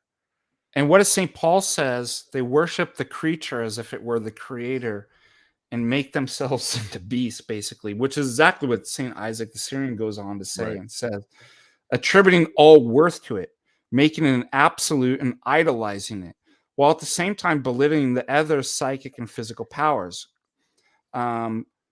Critical thought, for its part, is little more than apologia for a rationalism, essentialism that drags the understanding and man with it down to the level of the senses. As for pantheism and all such monistic systems, they regard the world and man as a mass contradiction of opposites which can never be brought together to a single logical unity. All of these philosophical systems have the same result: superficial, phenomenalist understanding of both man and the world. The man of the phenomenalist philosophy, a philosophy that's always relativist as well, is a man without a central focal point. Where does the world stand? Where does man? What is the foundation of the intellect of knowledge? Man tries to, this is a great line, man tries to explain himself in terms of things. This is Aristotle, right? Yep. And forms are things too, right? So even the Platonic sense, but with a total lack of success. For by explaining himself in terms of things, man in the end is reduced to a thing himself, to matter. However much he may struggle to do so, the man of the phenomenalist philosophy, the objectivity, a reality of things, still less is he able to show that things possess truth. By attempting to explain man by man, philosophy achieves, and this is what I mean viciously circular, philosophy achieves a bizarre result. It presents a mirror image of a mirror image. In the last analysis, such philosophy, whatever its path, is centered on matter and on man. So this is these man-made systems that, and one thing follows from all this, the impossibility of any true knowledge of man. And so he goes on to state, and this is really because it's going to tie it into the incarnation. There's an unbridgeable gulf between man and truth. Man is on one side of this gulf and can find no way of getting to the other, where the transcendent truth is to be found. But the power of truth from the other side responds to the powerlessness of man on this side. Transcendent truth crosses the gulf, arrives on our side of it, and reveals itself, himself, not as a thing, but in the person of Christ, the God-man. In him, transcendent truth becomes preeminent in man. The God-man reveals the truth, and through himself. He reveals it not through thought or reason, but by the life that is his. He not only has the truth, he himself is the truth. That's why I always say there's only one candidate that's in a position to do this. Yeah, and truth is a who, not a what. In him, being and truth are one. So notice the dialectical opposite is he transcends it, right? So he doesn't have this problem Tension. between metaphysics and epistemology, between being and truth that we do in our finitude. Therefore, he in his person, now notice it's all subsumed into unity, right? Because it's in the personhood, not only defines truth, but shows the way to it. He who abides in me will know the truth, and the truth will make him free from sin, falsehood, and death. Amen. Isn't that That's amazing? beautiful. That is absolutely beautiful, and highlights how Orthodox theology and the incarnation itself, why the incarnation and Christology is essential, not only for salvation, all this stuff, but just the reconciliation of all these different transcendentals and philosophical categories. Absolutely. And that's where the beauty of Orthodoxy, I always say this, is nobody needs to know all this crap that we're talking about to be saved. But what I love about it is it offers an entry point for anybody. If you're not interested in any of this stuff and you like aesthetics, we got that. If you like the lives of the saints and the lived experience of the Christian life, we got that. If you're interested in, if you're ahead like we are, if you're ahead and you're interested in more heady things, well, we have the entire tradition of the church fathers. We have the only world religious system that actually gives a theology that reconciles all these dialectical tensions and provides a coherent unity. And it does it through the Trinity, through the emphasis on personhood theology, through this understanding of logos theology, and through the incarnation and the redemption and the ascension back into eternity, that all these things then are reconciled. I like the way you said that, because a lot of people get like intimidated by like, well, I have to know all this in order to be Orthodox or to be saved. But notice what St. Isaac the Syrian says. He presents the truth that not only, it's not that he has it, that he is it, not through rationalism or philosophy or anything that we're talking about, but a life that is his. That is promised to all. And Pascal had a beautiful quote from the Penses, and it says, what one man, he's referring to Socrates, couldn't get a few of the most highly educated men to understand and believe.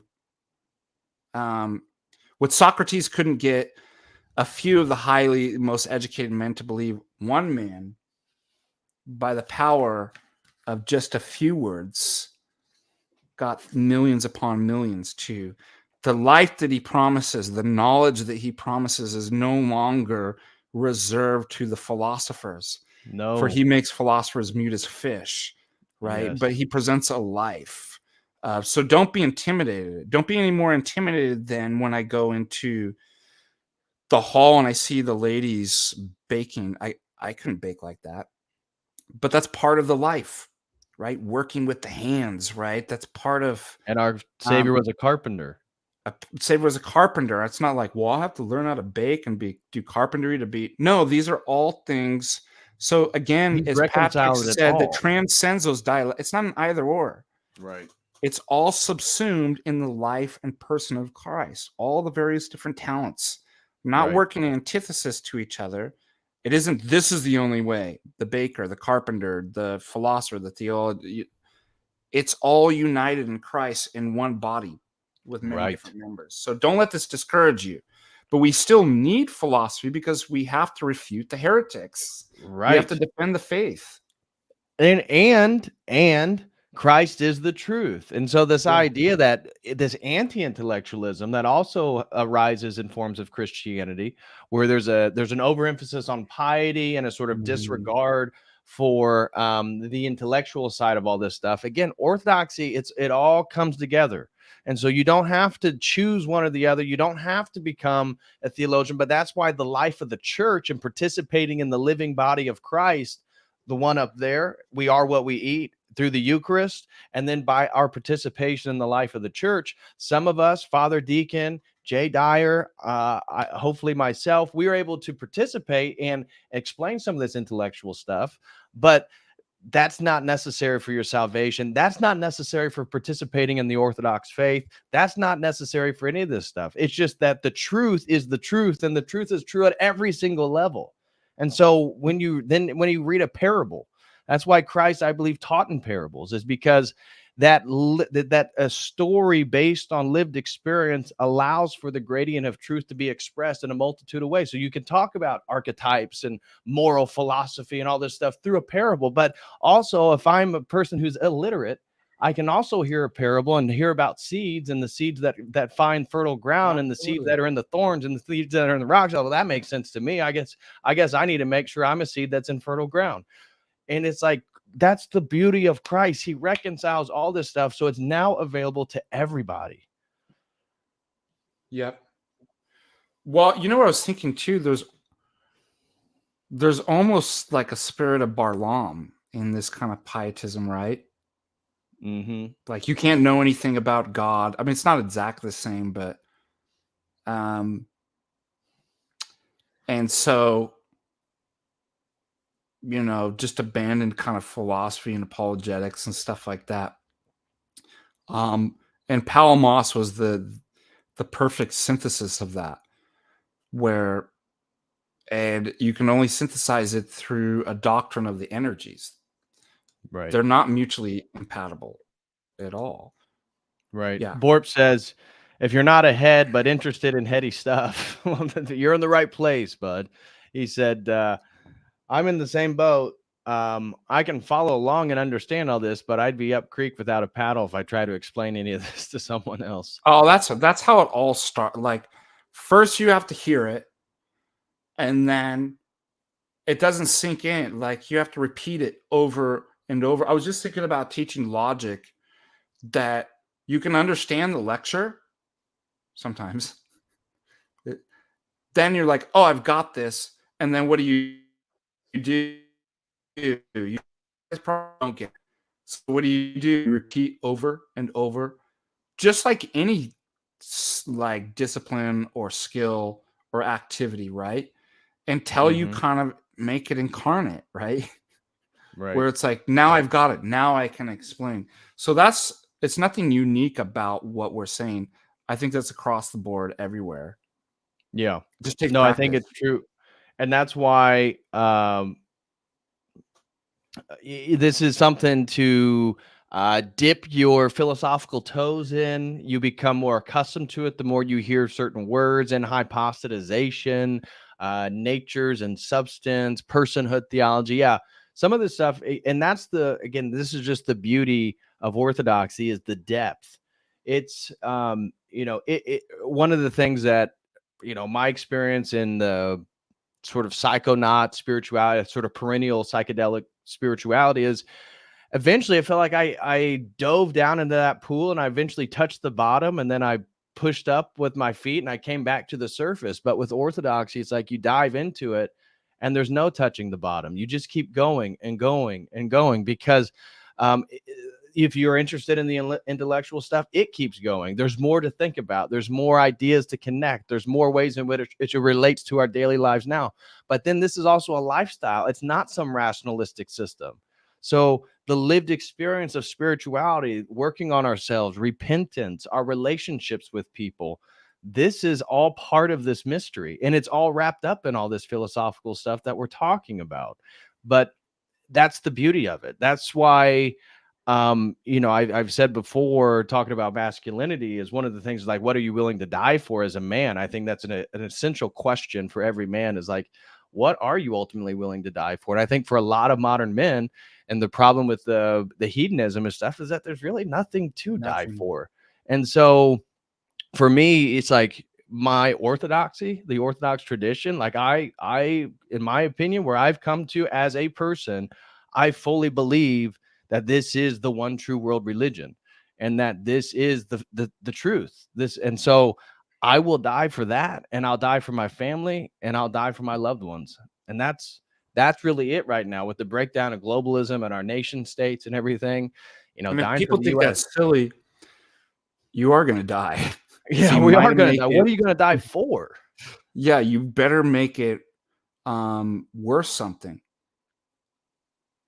Nobody gets out of here alive. We're all dying.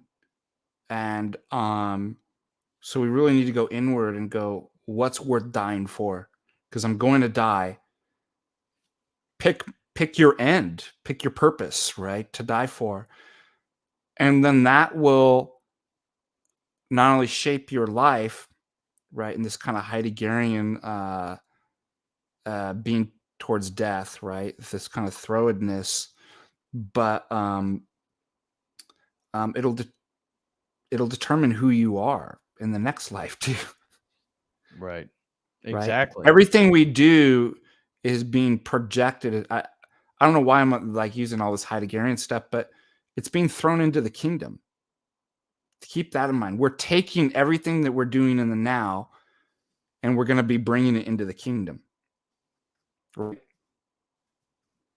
And I just want to say too, there was a criticism that I saw of like us, me, you, Jay, that the stuff's so over my head and therefore doesn't have any value if you can't actually reduce it to something explained that I can understand. Well, I'd like to address that because I know a lot of people are I felt the same way when I first started philosophy. I was like really intimidated. I'm like, I don't get what's going on. I don't understand what that word. I don't think that's wrong because there is a level of condescension, right?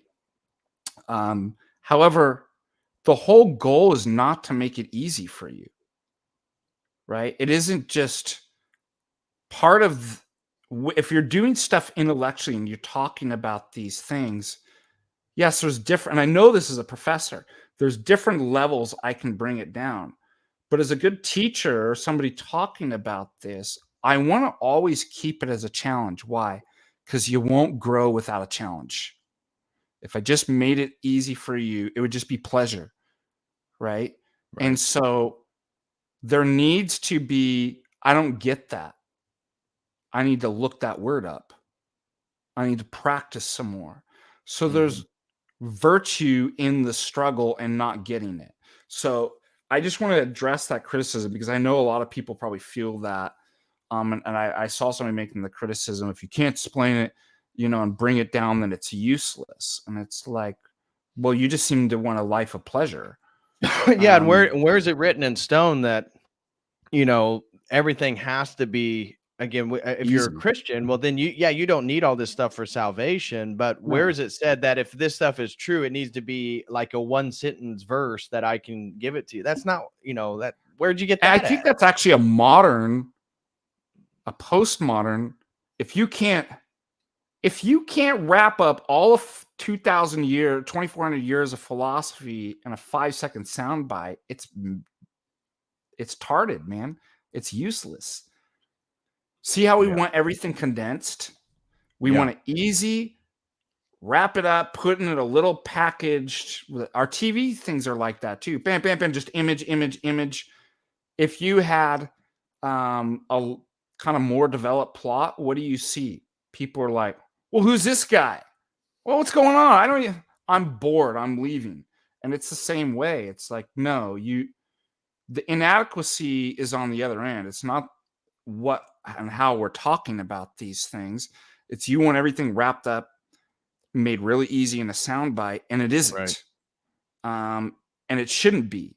And without it being difficult and struggle, again, we're not saying everybody has to be into this, but it doesn't mean that it's useless simply because I don't bring it down to vulgar, and by vulgar, common, like vernacular. And anyways, I just wanted to throw that out because I was thinking about that when you were saying.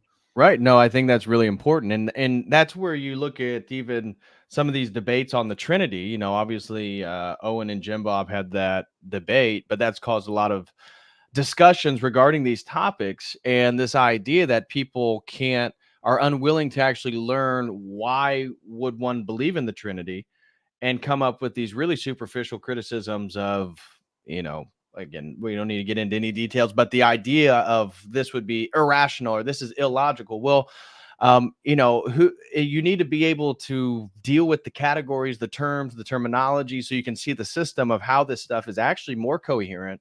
It deals with and um, reconciles these dialectical tensions that has plagued, intellectual history. But that's, I love intellectual history. I love looking at this stuff. I love reading philosophers I don't even agree with.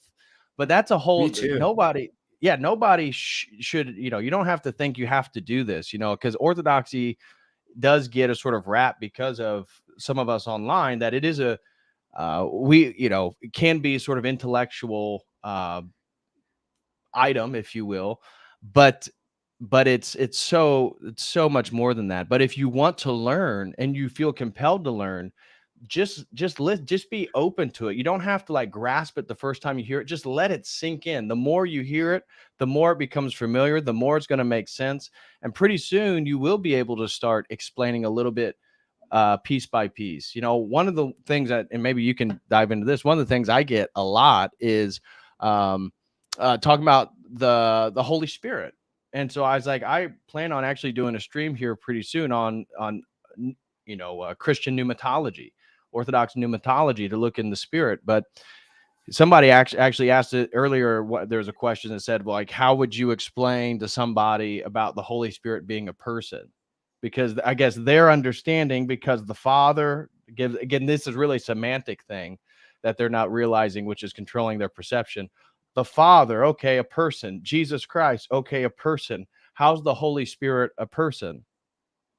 So when I talked to Dr. David Bradshaw about this, so Guy was developing this argument. I thought there was some good things about it, but I thought, gee whiz, dude. I thought that there was some failures, but when I was at IOTA in Greece, and he was making an argument for the necessity of a Trinity, but it revolved on this word exaltation that I thought was, I'm like, it's too equivocal. You're not going to be able to make that. Anyways, it made me think of the argument that I had made. If God is strictly monad, then he's not personal and he's not love. Okay, he can't be loving and he can't be personal, because both of those terms imply a relation to an other person. Mm-hmm. It can't be a thing, a relation to another thing, because I'm not a person to a rock, and I can't love a rock. So person implies at least another person, a dyad. And so does being love, and loving implies another person. Okay. And St. Gregory of Nazianzus says the monad is the principle of unity. The one explains unity. The dyad explains difference. So now we've got a problem. I'm driven of necessity to say that God must be at least a dyad. But they're not two different gods, right? But I can't, from monad and dyad, explain how there's one God, right? In two persons. Why? Because all monad can do is explain unity and dyad difference. So they're dialectically opposed. St. Gregory of Nazianzus says, but the triad completes the dyad, right? And so the triad must also be a person, right? The third person, the Holy Spirit. So if these three things are necessitated, within the deity, if we accept that God is personal, and he can love and all these different attributes, then 3 must be what God. Now, the Muslim or somebody would say, why not 5, 6, 7, 10? And St. Gregory Nazianzus explains, because all numbers are reducible to 3. What is 5? 3 and 2. So I'm back to the same principle, right? What is 6? 2 3s, right? I can reduce. So 3, he says, becomes the principle of all things. In Greek metaphysics, it's 1. Number, right, is the unit, the monad taken 5 times, 6 times. And so the 1 becomes the principle of all things. But in this, we see that triad is first. Mm-hmm. Triad, in that sense, is the arcane principle of all things. It becomes the new 1, and it transcends the 1. And anytime I think of the 1, I'm brought to the triad. And anytime I think of the triad, I'm brought. So it's a beautiful picture, right? So that's how I would explain. That's exactly, once you commit, and I'd even make an argument from knowledge. Knowledge implies personhood. Right. Okay. Because things don't know. Persons know. Right. Therefore, it must ground in a person. It can't be a monad. It can't be a dyad. It must be a triad. Therefore, there must be 3 persons, Father, Son, and Holy Spirit. Right. Pretty cool, huh? Very cool. And that's why this emphasis on personhood theology is so monumental in the Orthodox faith, our Ordo Theologiae. It changes everything. Where you begin your theology is going to dictate where you end your theology. And only the Orthodox Church in its Ordo Theologiae can accurately and comprehensively account for everything and do it in such a beautiful way. If you're schooled in these philosophical categories, you can begin to see some of this beauty that you can see through the icons. You can see through the beautiful architecture of a church. All of this beauty is connected, and for us, it's also connected in the beauty of the theology itself. And also this personhood thing. People have a presupposition where they equate personhood in a theological sense to a human. And so that's just the second person. That's only regarding the incarnation of Logos taking on that human nature. But the Father being a person, the Holy Spirit being a person, these are revealed categories through Scripture. But anyways, somebody asked why. Yeah, somebody asked why isn't Islamic theology legit? Because it destroys the possibility of knowledge. There you go. It's self-refuting. Is one. Where's that one at? Let me find that one. Why is Islamic theology? Not seeing it. Who's it by? Cinco Dima. So it's very similar to the same arguments I would make from determinism, materialism. Because in one sense, all of Islamic theology is occasionalism, so it is deterministic. Why isn't Islamic theology legit? Mm-hmm. But again, yeah. Well, to begin with, it boxes the category of God into a place in which we just discussed with Aristotle, the unmoved mover. That's why Islam is going to have, and it did, the high culture that, the golden ages of Islam has to do with the Persian sort of Renaissance, if you will, during the Middle Ages. And that was a huge Platonic and Aristotelian revival. And so their understandings of Islam developed through all this stuff, again, puts these categories on Allah like he's continually creating. Well, then what's actually more powerful, Allah or the fact that he always has to create? Can he choose not to create? No, he can't. Well, then that doesn't sound like the God that I want to worship. That doesn't sound like the true God. But no, it has the same problems that Aristotle has. Yeah, exactly. And more. And then again, I just made an argument that without Trinity is a presupposition, you can't give an account for knowledge. So you can't then go and just say, now I can make all these knowledge claims.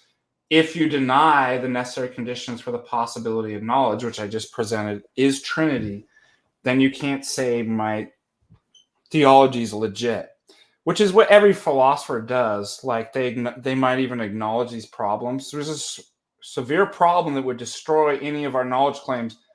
Let's just pretend nobody brought this up and just carry on with our project. Every time. Right.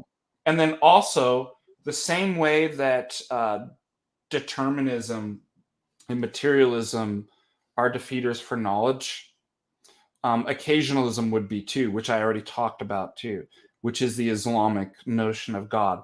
So that means you couldn't actually say Islam's true, because nothing would be true or false, let alone if knowledge is holding a true belief for the right reasons, a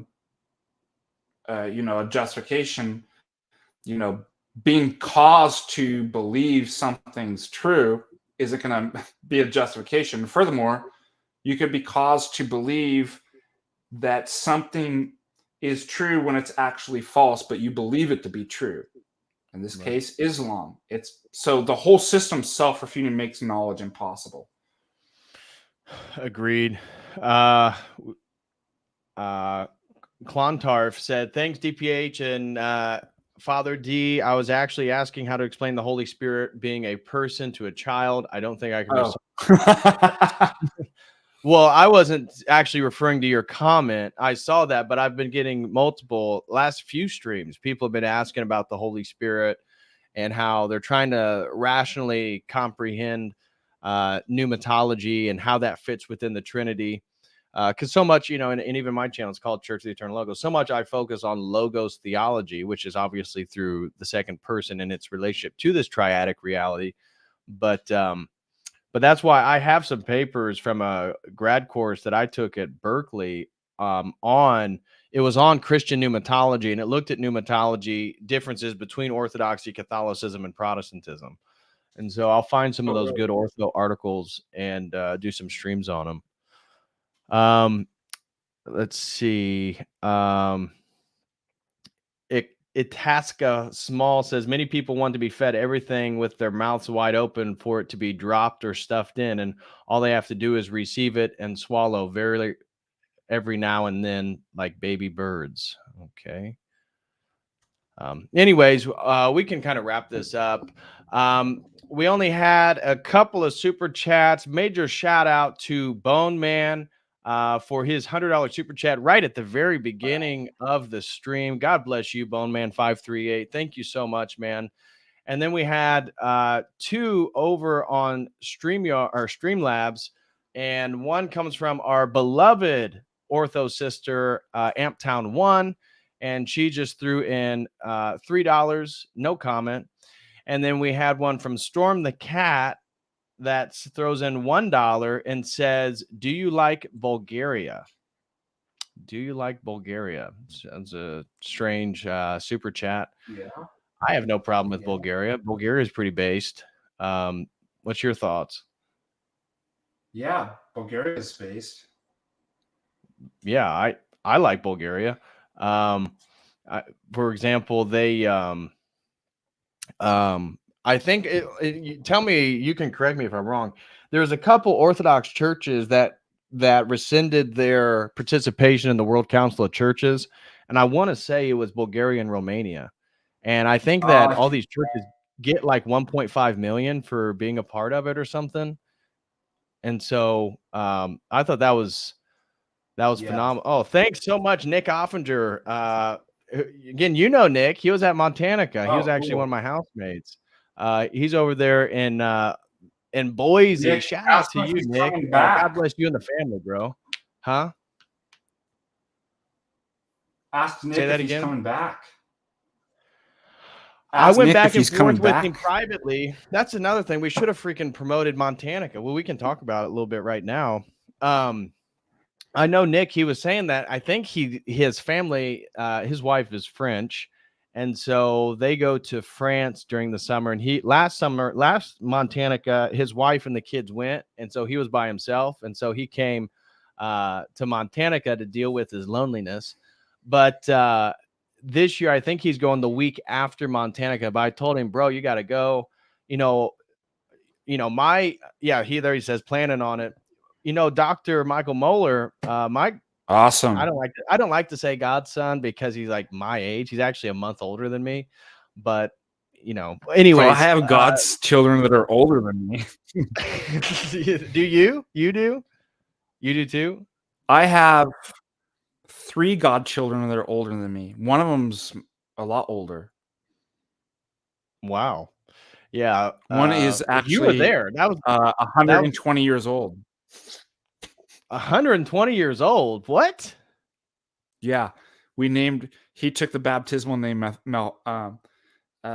Methuselah. I'm just messing. You were there when Dr. Mo got baptized because it just happened to be in your old stomping grounds. So I was able to hang out and spend time with a bunch of your old friends, really, and in SoCal. Well, And so that was a lot of you fun. might have met 2 of them because they were there.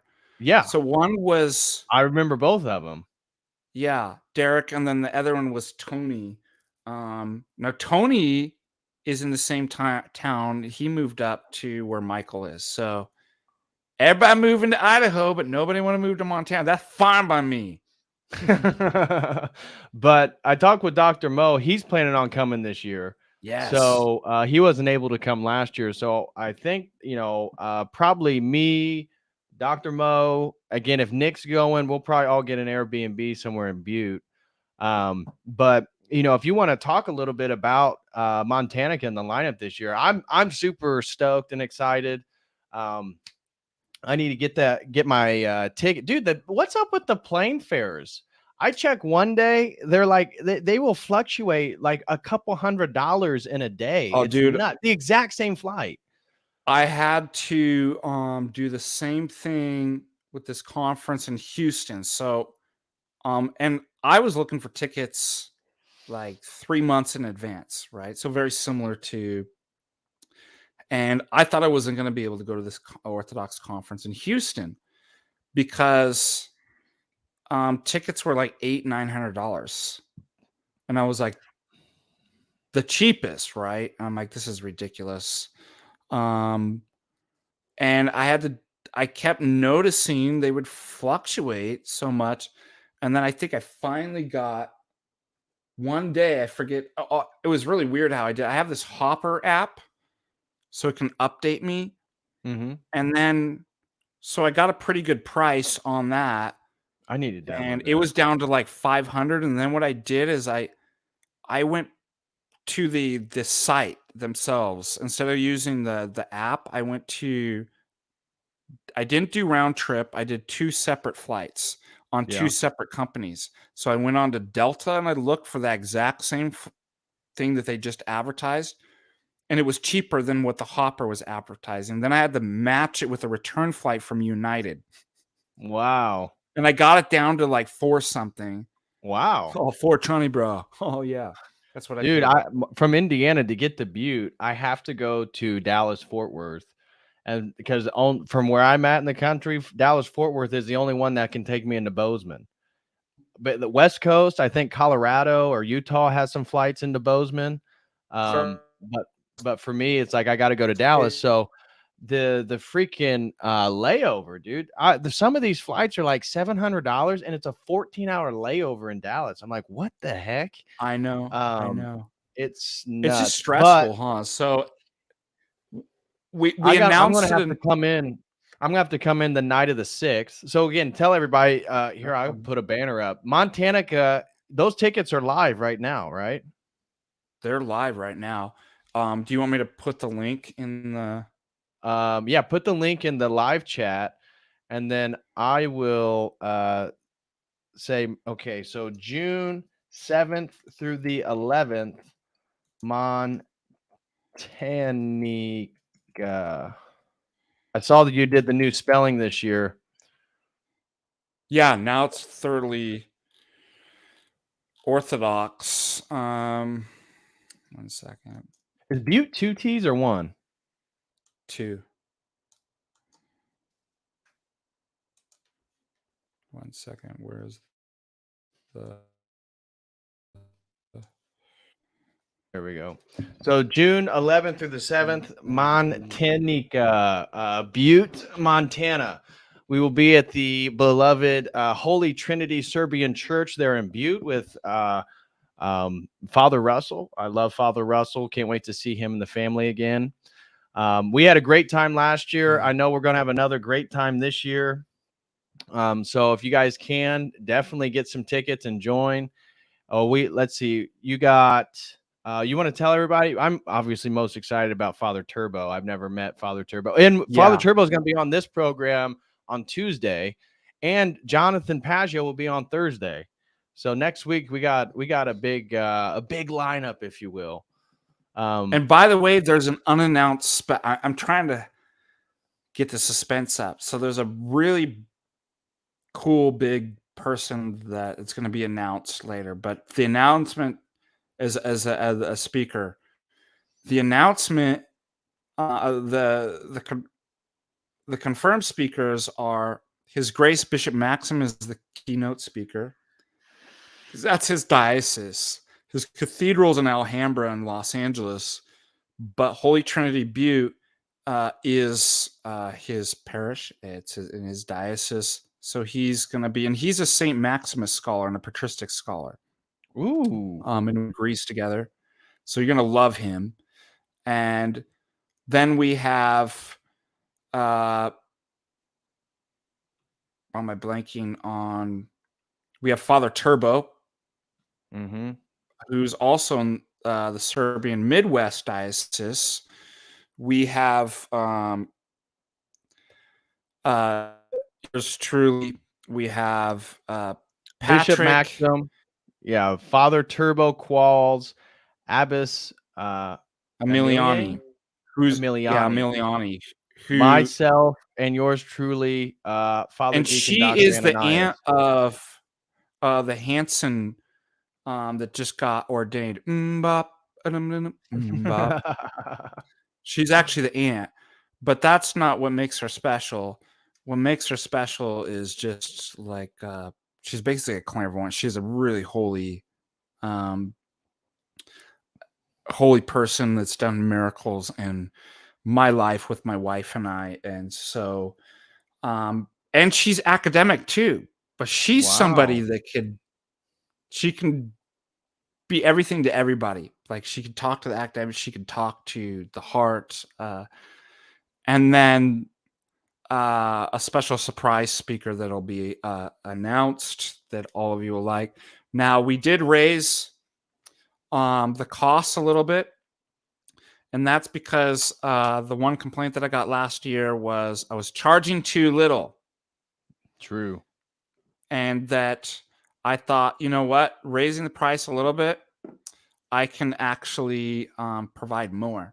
So better food, better speakers, better events, more events, better ingredients, more better pizza, better people, and even, bringing in vendors and bands and stuff like that. Now, I have to make each year better and better. So I was thinking next year I'll do the fireworks, but this year we won't.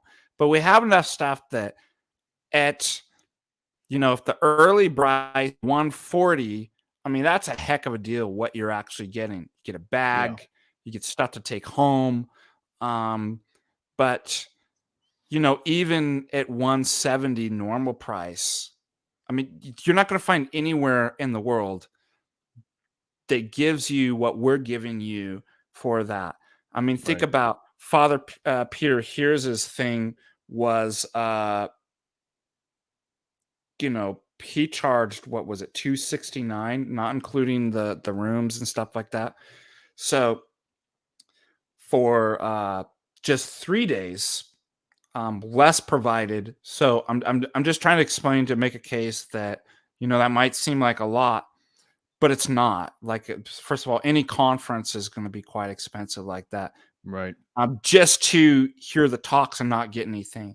So what we really want to make is that your experience is just like par excellence as far as service. We have 2 banquets. We haven't done banquets before, an opening and a closing banquet. So it's not just that you're getting meals and a good breakfast and lunch. you're actually getting 2 banquet dinners with that. More clergy. So yeah, and for those who want to as well or can't make it and you're a man, there's a men's retreat as well. Yeah, in August. Santi's World throws in $5 and says, God is good daily. Agree with that. God is good. Glory to God every day. And then Tatiana, our beloved Ortho sister, throws in $2 and says, God bless you both. Sending my love and prayers at the Orthodox Cross. Well, sending our Thank love you. and prayers to you and your family, Tatiana. Thank you so much for the support. And we had one more super chat come in by our another beloved Simon the amputee. I met him in Southern Cal during the trip with Dr. Mo getting baptized. He said, see you guys in Montanica. Yes. I'll be driving from SoCal for anyone that may need a ride. And shout I out was to just going to Simon the mention that. amputee. Yeah, go ahead. Is that a lot of you who can't actually possibly afford those tickets. And again, if you play around, we started this early enough.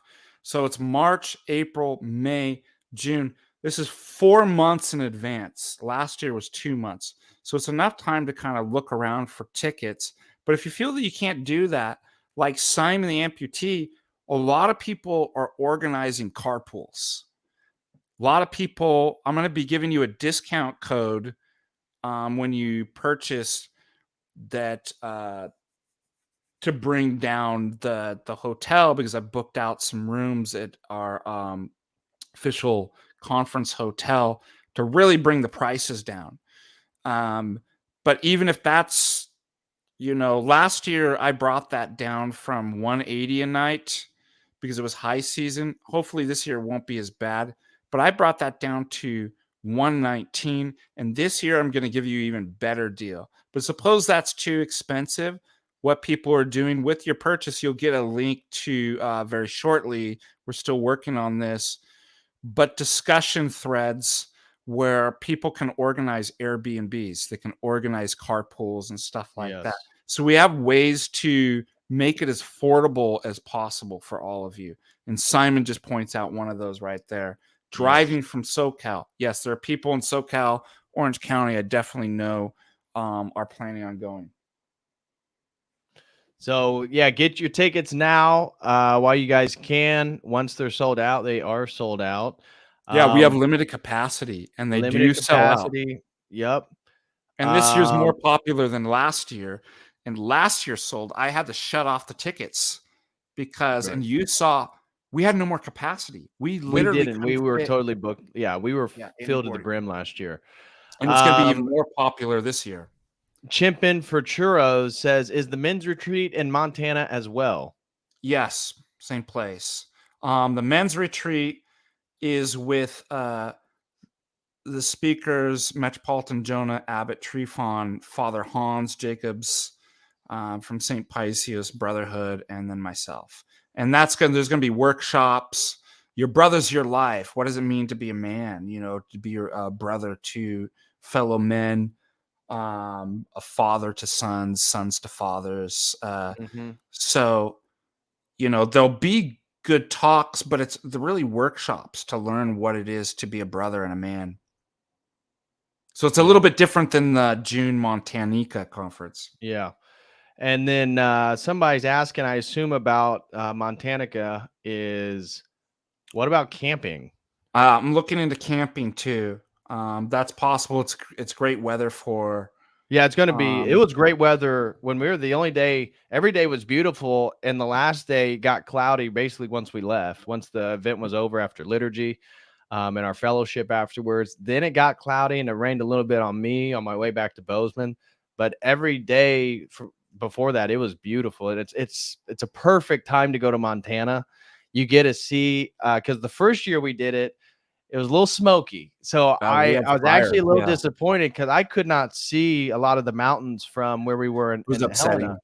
Yeah. But last year in Butte, beautiful views. The drive from Bozeman to Butte or Butte to Bozeman, gorgeous view, phenomenal.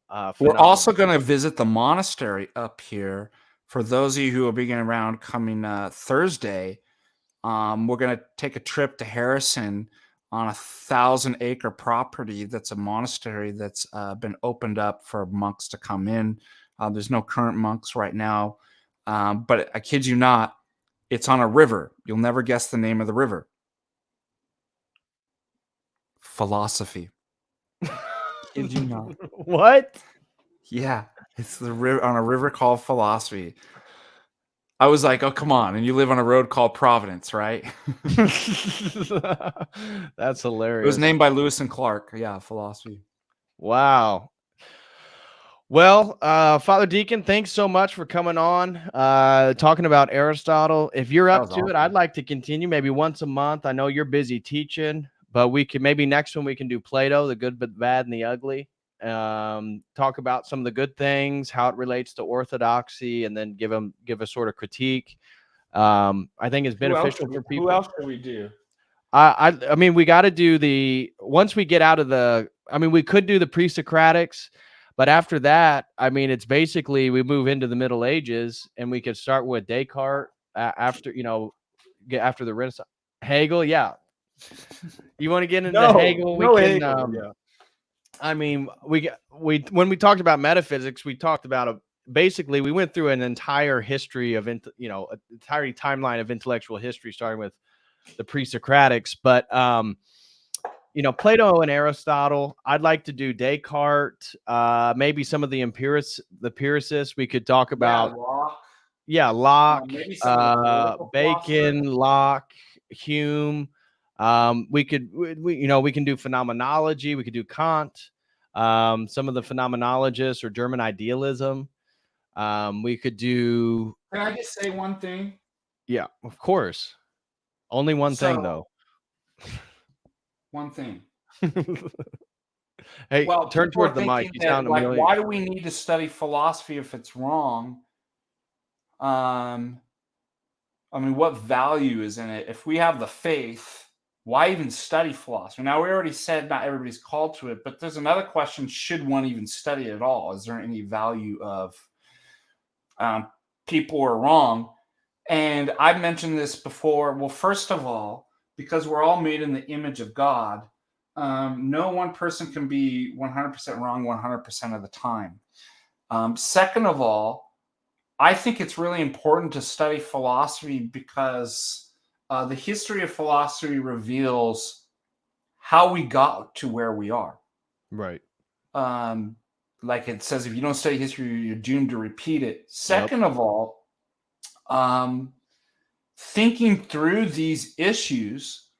So philosophy is a science of the love of wisdom. I mean, we can't be orthodox and say we don't love wisdom. That doesn't make any sense. And if we say that philosophy is a discipline in general dedicated to thinking correctly and deeply and critically about stuff, we can't be orthodox and say we're against that. We're against thinking correctly and using our God-given minds.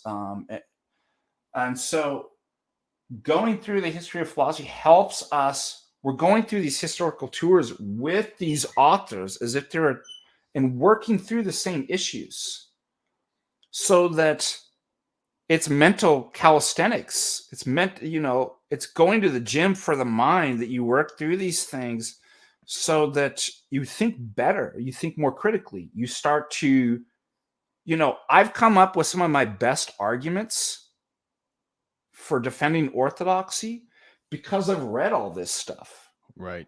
It's like, why do I want to read all this science, right? When it's wrong. Ptolemy, Copernicus, Einstein, Galileo, Newton, right? Why do I want to read it, the history of?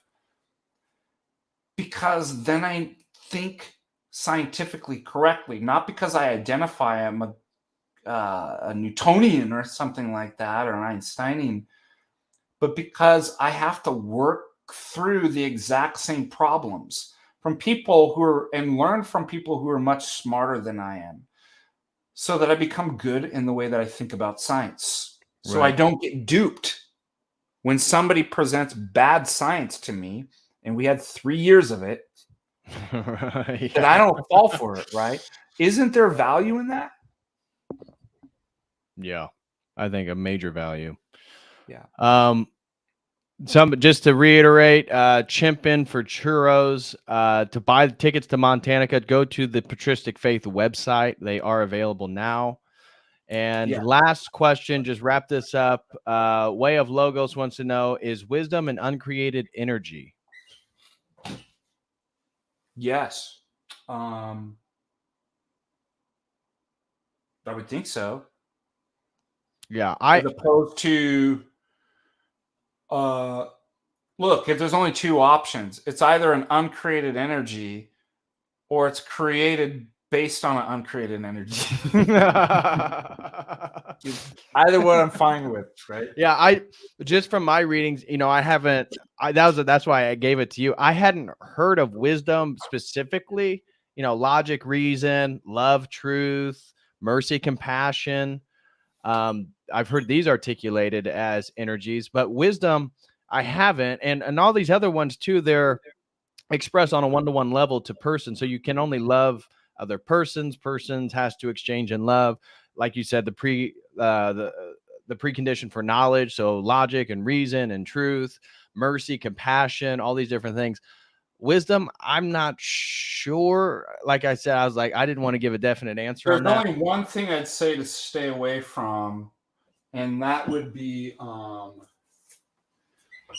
Bulgakov. I'm not this book. This book's fine, but Bulgakov's Sophiology. Yes, he actually gets from, I can't remember the person that developed Sophiology. Sophiology is a heresy. Yeah, so it comes out of Gnosticism. Yeah, you got to be careful about. Why can't I think of the name of the Russian that created the Sophiology? That was Bulgakov's teacher. But anyways, I only read Bulgakov, and I remember reading about the so that's actually, I read his stuff when I took a class before I was a believer on Orthodox history and theology, and so I remember reading that. And then the Greek professor we had was not a fan of Bulgakov, but that was why. But we read it to see his argument for the Sophiology. Oh, there's a guy here in Helena. He looks like a homeless man, but he has like he's always carrying around like a grocery bag full of books, and he's just sitting there reading. But I met him at a philosophy meeting up here maybe like 4 months ago, and I started talking to him. He's an interesting guy. He works for the library, so that's why he's always has these books. But he's like super into Sophiology. But he's like really into icons, and like he's always talking to me about orthodoxy and stuff. But interesting. That is interesting. Well, we're going to hop off here again. Father Deacon, thanks so much for coming on. You want to shout out where people can find? I think most people already know. What's the best way people can reach out to you if they have any questions or they'd like to speak to you more about Montanica or the men's retreat? So there's on that link, excuse me, at the end of page, the bottom of the page, there's questions. Send us a note. So that'll go to my Patristic Faith. But you can also send me, you can follow me on Ananias Father on Twitter and send me messages that way. And probably most people don't use Facebook, but Father Deacon Deacon Ananias Sorm on Facebook, you can send me a message through that and just ask me anything. Either three of those are fine by me. All right. Well, everybody, smash that like. Thank you, everybody, for participating. And a major shout out to all the people who donated. Shout out to Simon the amputee. I'll see you at Montanica, brother. It would be great to catch up. Shout out to Tatiana, Santi's World, Nick Offinger. I'll see you at Montanica as well. And Bone Man 538. Until next time, which will be tomorrow night, I'll be back with Baselet Analyzer, and we'll be breaking down the movie review of the movie The Fallen with Denzel Washington and the demon Azazel. So looking forward to that. I will see you all tomorrow night. As always, until next time, God bless.